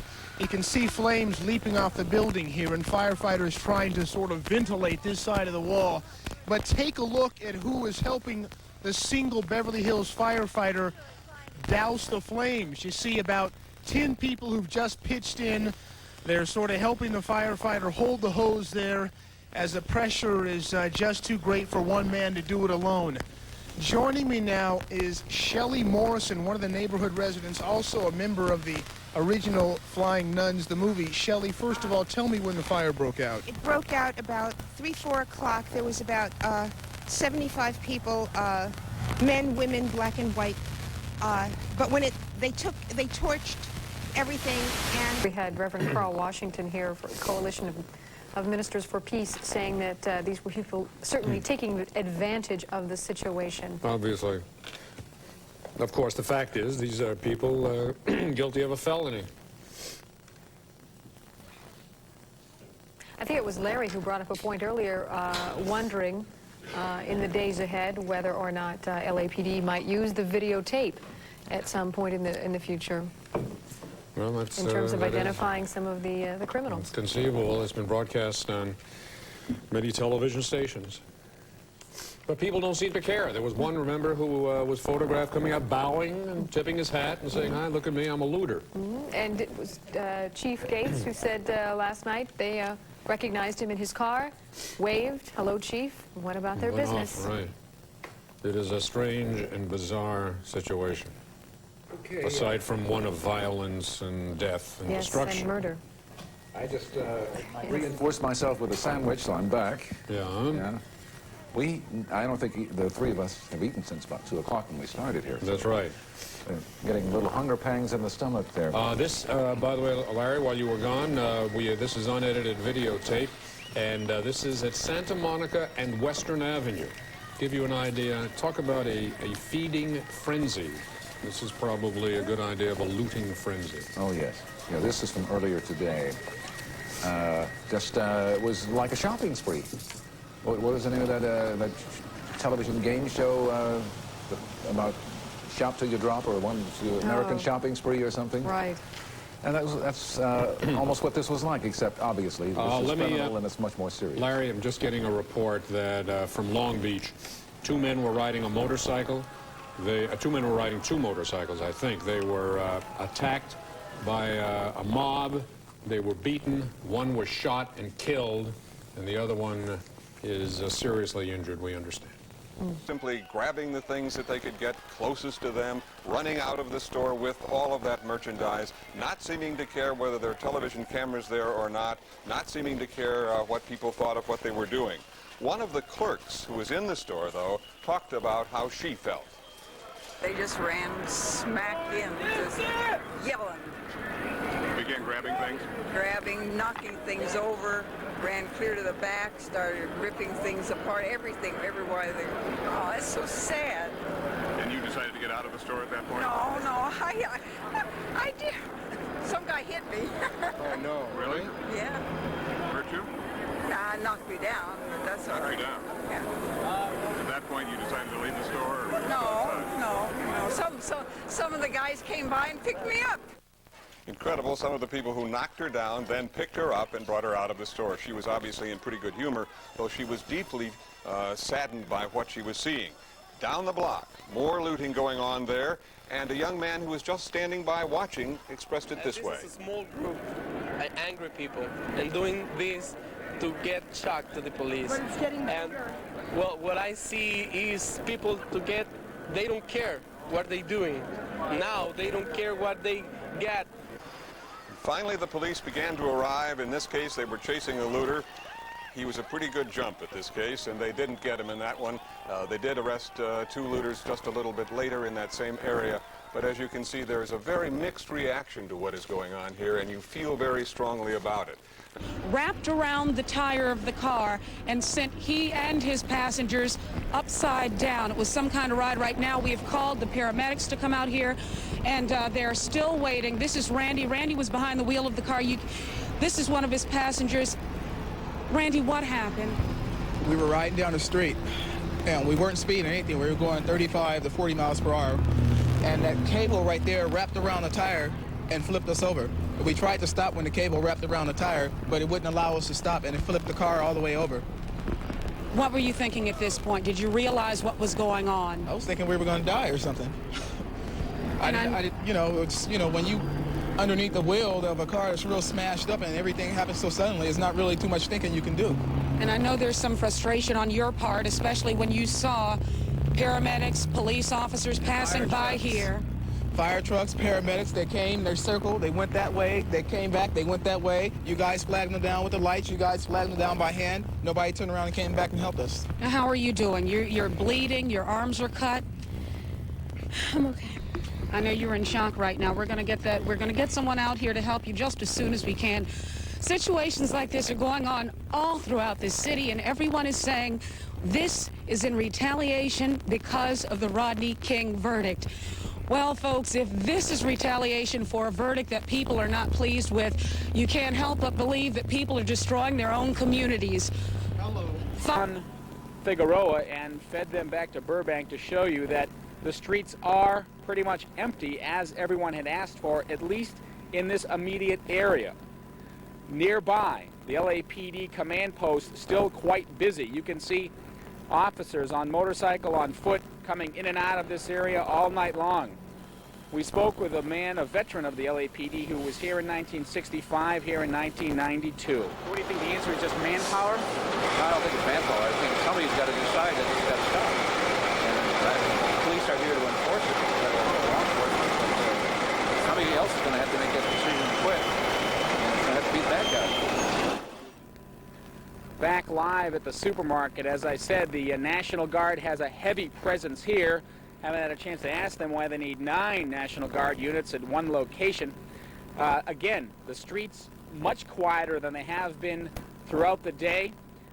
Perhaps people heeding the call to stay inside, but again, we're only able to tell you about what we can see in this somewhat limited area. Jess? You have a mixed bag of frustration out there. You have people letting out all of these things that have been pent up in there in the worst way. Putting Band-Aids on cancers. That's right. But we sent troops into Iraq. We didn't finish the job. We dealt with the yellow ribbons. We had the parades. We made the heroes, but yet the people are still suffering. So the increased gap, the growing gap between rich and poor has been part of what, the root cause exactly of what has caused this simmering, this long-term simmering. And you're saying that if business people would give jobs to a lot of these youths, some of this problem might have been avoided? If you would recognize and respect that leadership, and I'm going to give you a direct answer. You know how to stop this? How's that? You can set up a meeting with the shot callers in those communities. Top in West Hollywood. Now, I understand we have footage of this incident just in as the cameraman calls a report into police. Let's take a look. Yeah,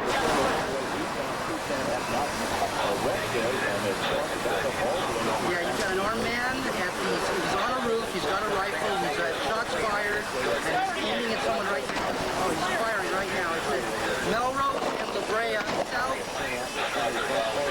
east corner. He's on a roof. He's south of Lenjax, on the two-story building south of Lenjax. He's firing right now. South of Lenjax, one building south of Lenjax. All right, you want to approach south on La Brea or east or west on Melrose. Do not approach north on La Brea. Do not approach north on La Brea. That's a blind spot. All right.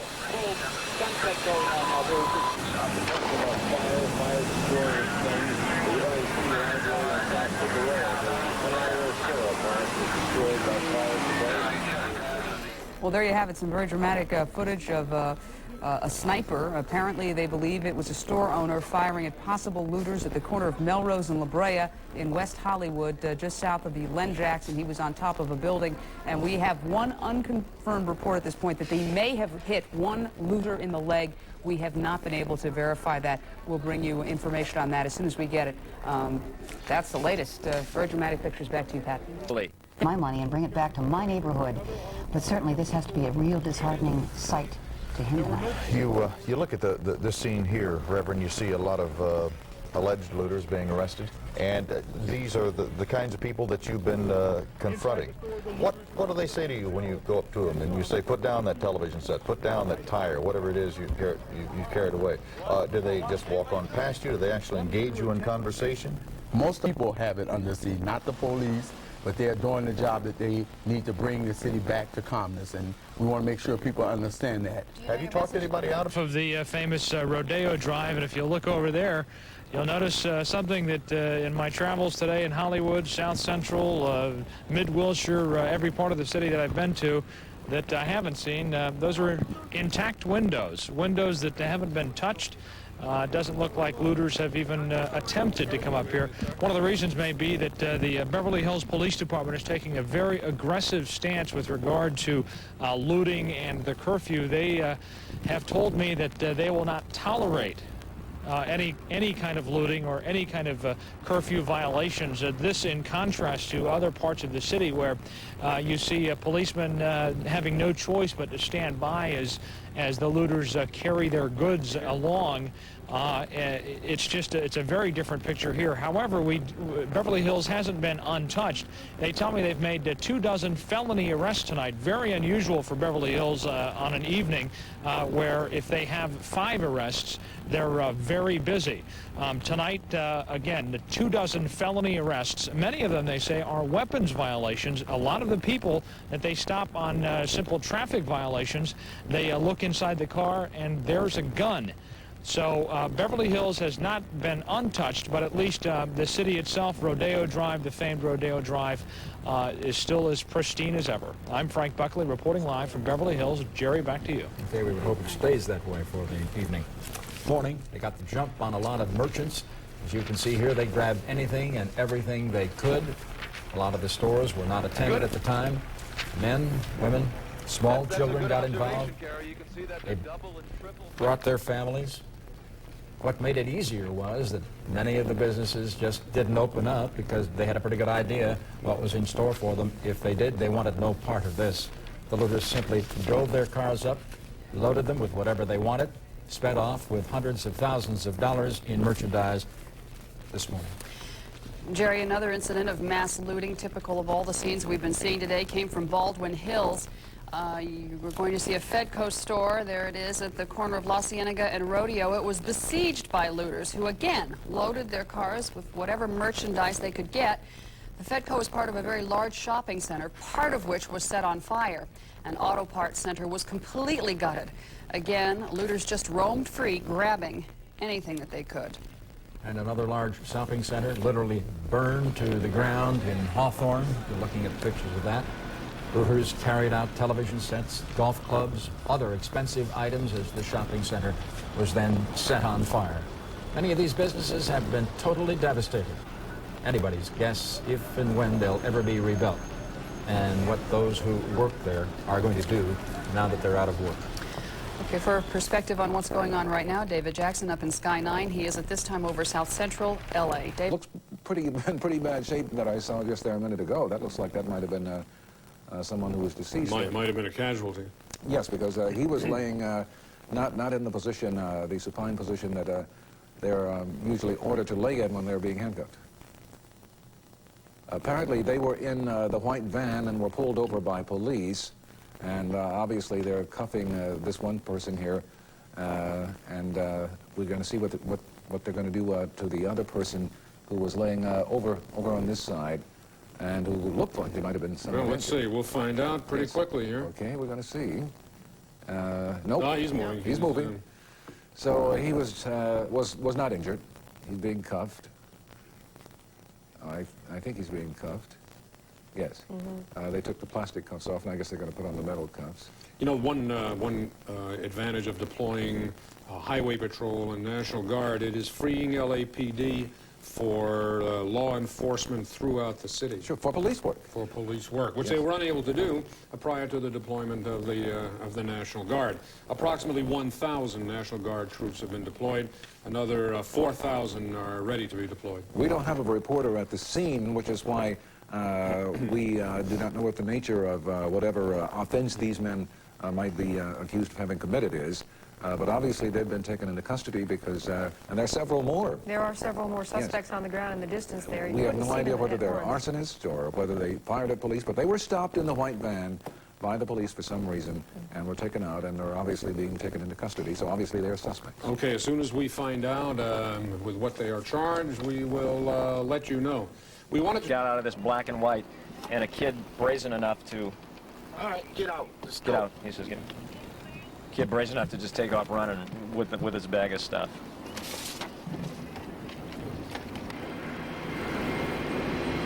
We're going down Sunset Boulevard near Sunset and Argyle, Sunset El Centro, right in that block.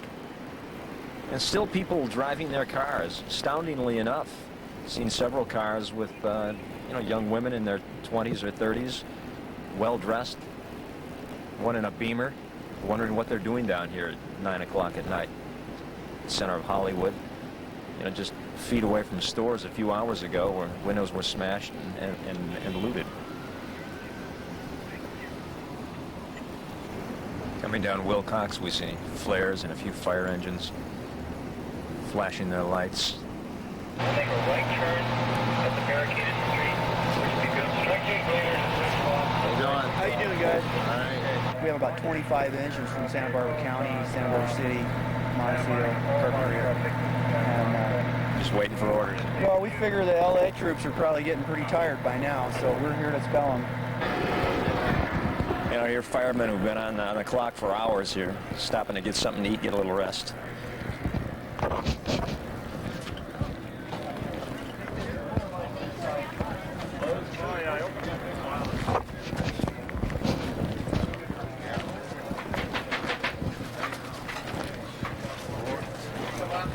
Thank you. Oh, how long have you been out here?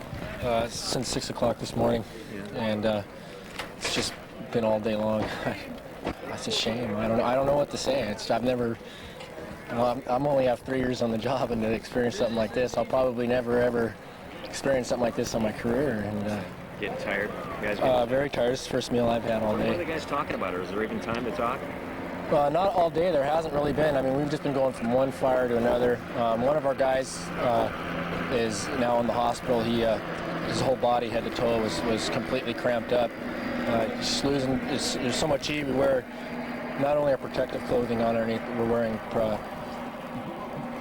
protective clothing from possible shootings or stuff like that. So our heat and the sweating, we're just losing fluids and water out of our body, and we're just cramping up, and it's hard to keep it going. But, be careful out there.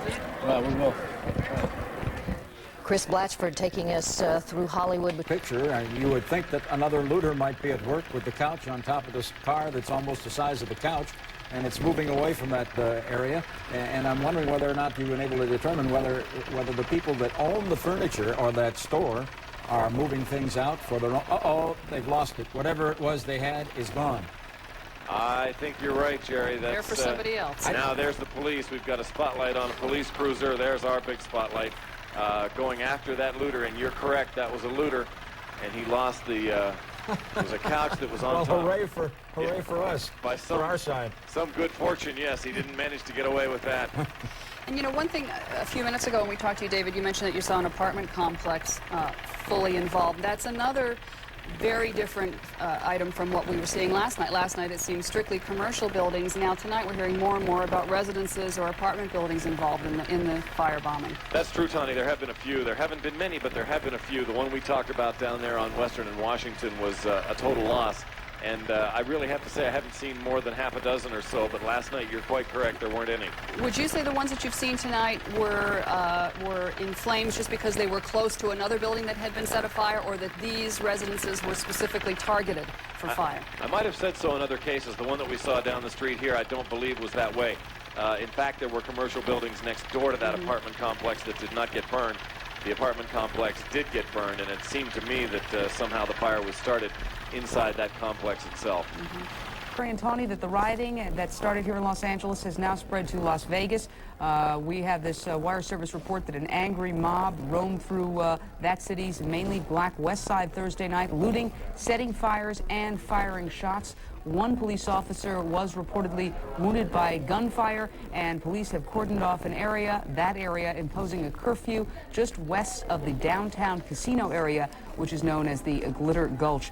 And earlier Thursday, a group of men attacked a bus driver. He was treated as a local hospital. And two other notes for you. Pasadena's quaint Old Town district, 10-block area, fashionable stores and restaurants shut down at 5 p.m. Police reported mounting, looting, and a rash of small fires. 22 arrested.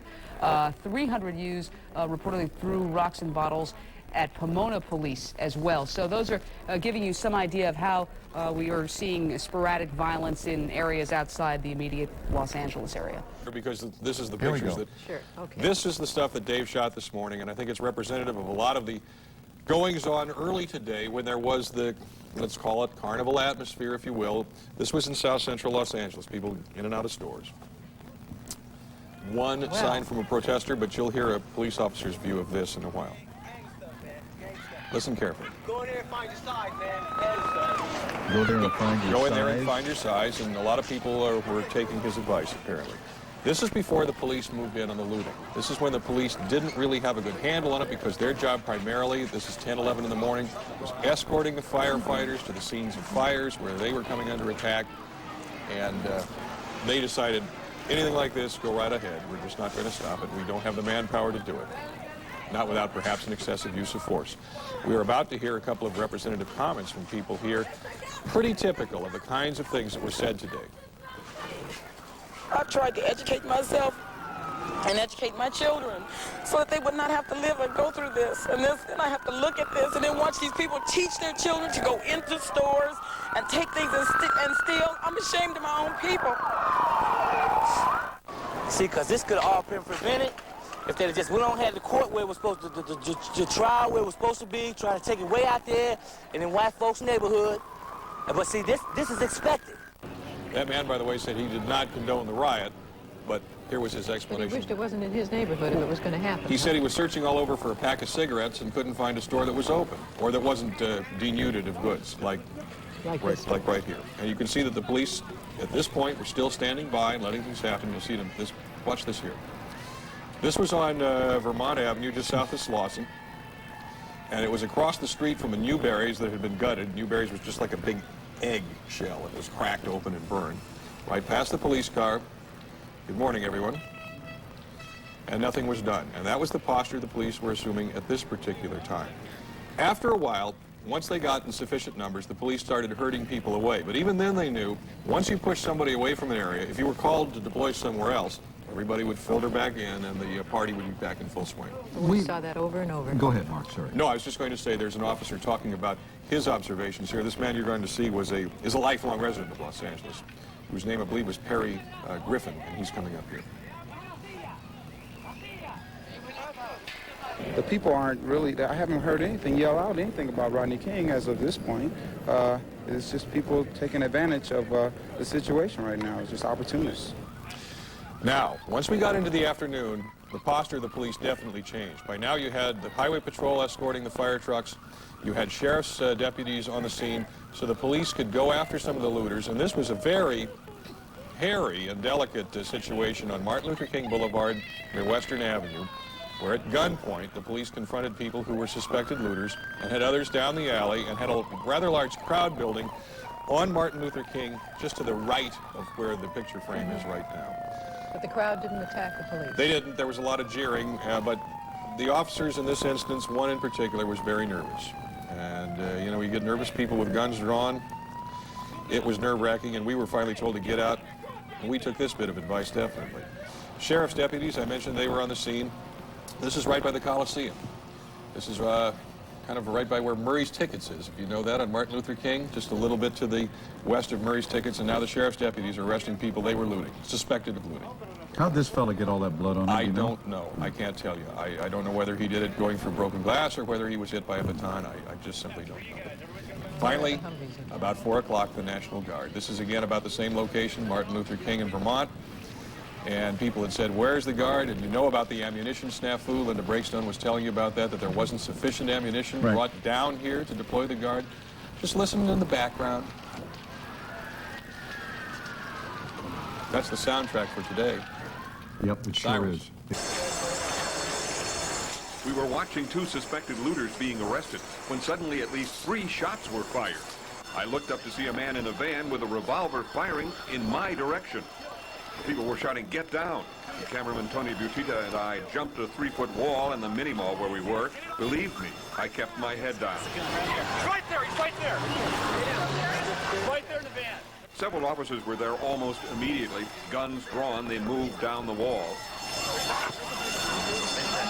A second officer, his shotgun cocked, moved toward the van.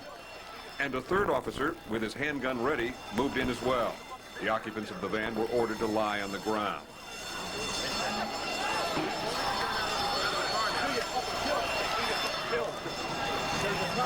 The cops moved in carefully.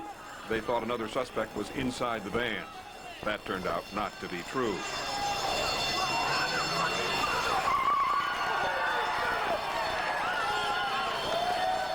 The 3 men were finally handcuffed, with police guns still at the ready.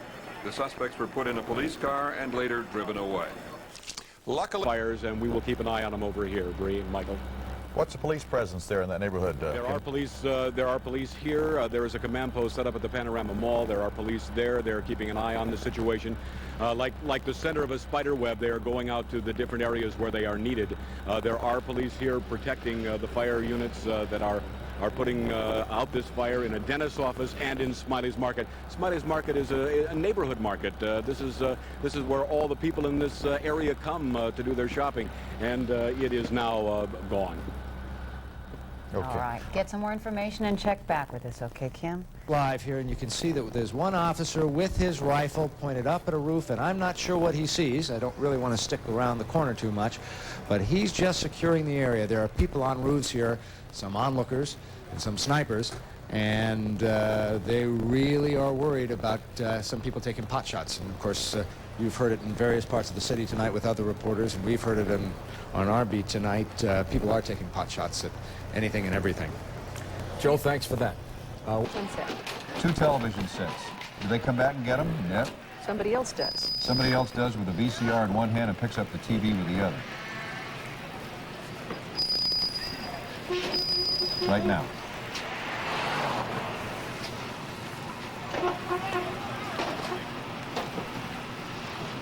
Now, there's the gun. Laura was very close to that man when he did that and says that she's pretty sure that gun was pulled on she and the cameraman.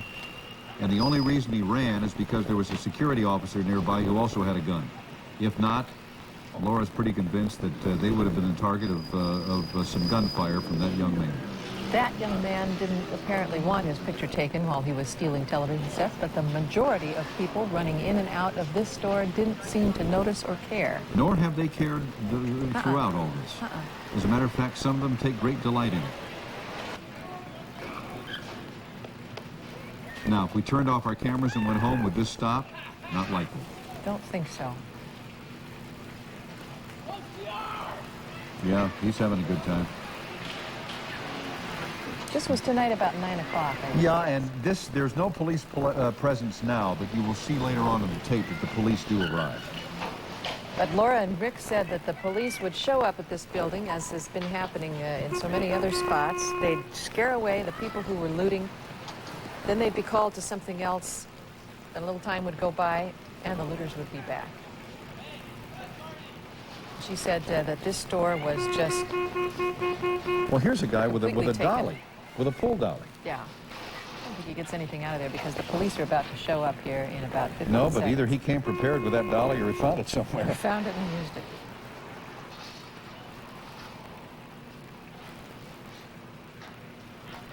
What's that, a fire extinguisher? Yeah. Well, maybe that'll come in good use. Now, why is he running? Because here come the cops.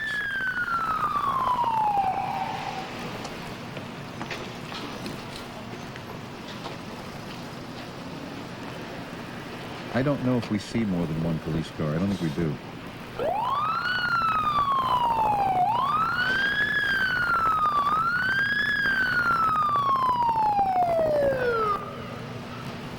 This has been happening tonight in the Hollywood neighborhood.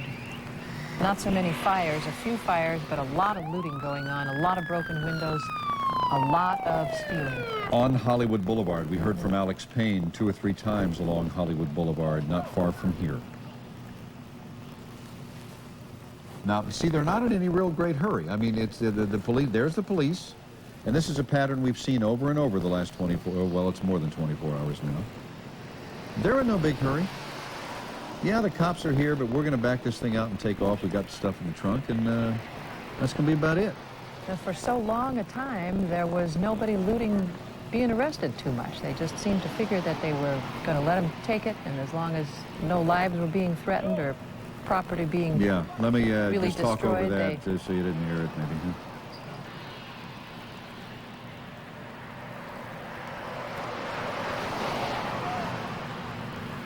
Now, the officers, as they have so many times after the fact, will go up and basically secure the area, and if and when they leave, the looters come back.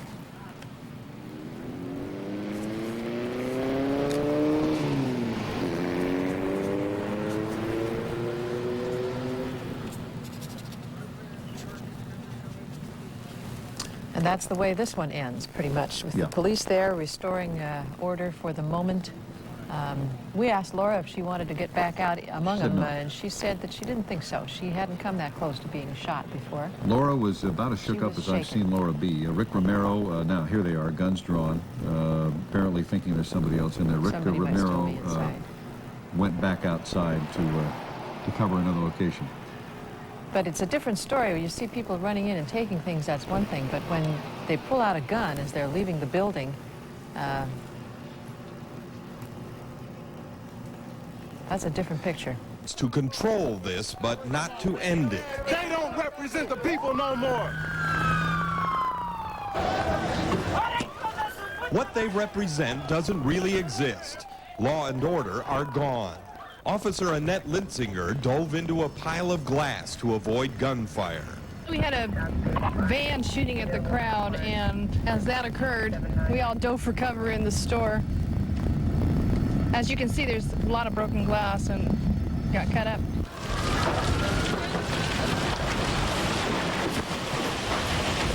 Los Angeles is on fire. Hundreds of businesses looted and set ablaze, and the ghouls don't even stop to watch what they've done. They unite to pry the iron bars from a liquor store, and they delight in their newfound freedom. L.A. is a free case of beer, a box of toilet paper on Rodney King. Those who come to pick through the ashes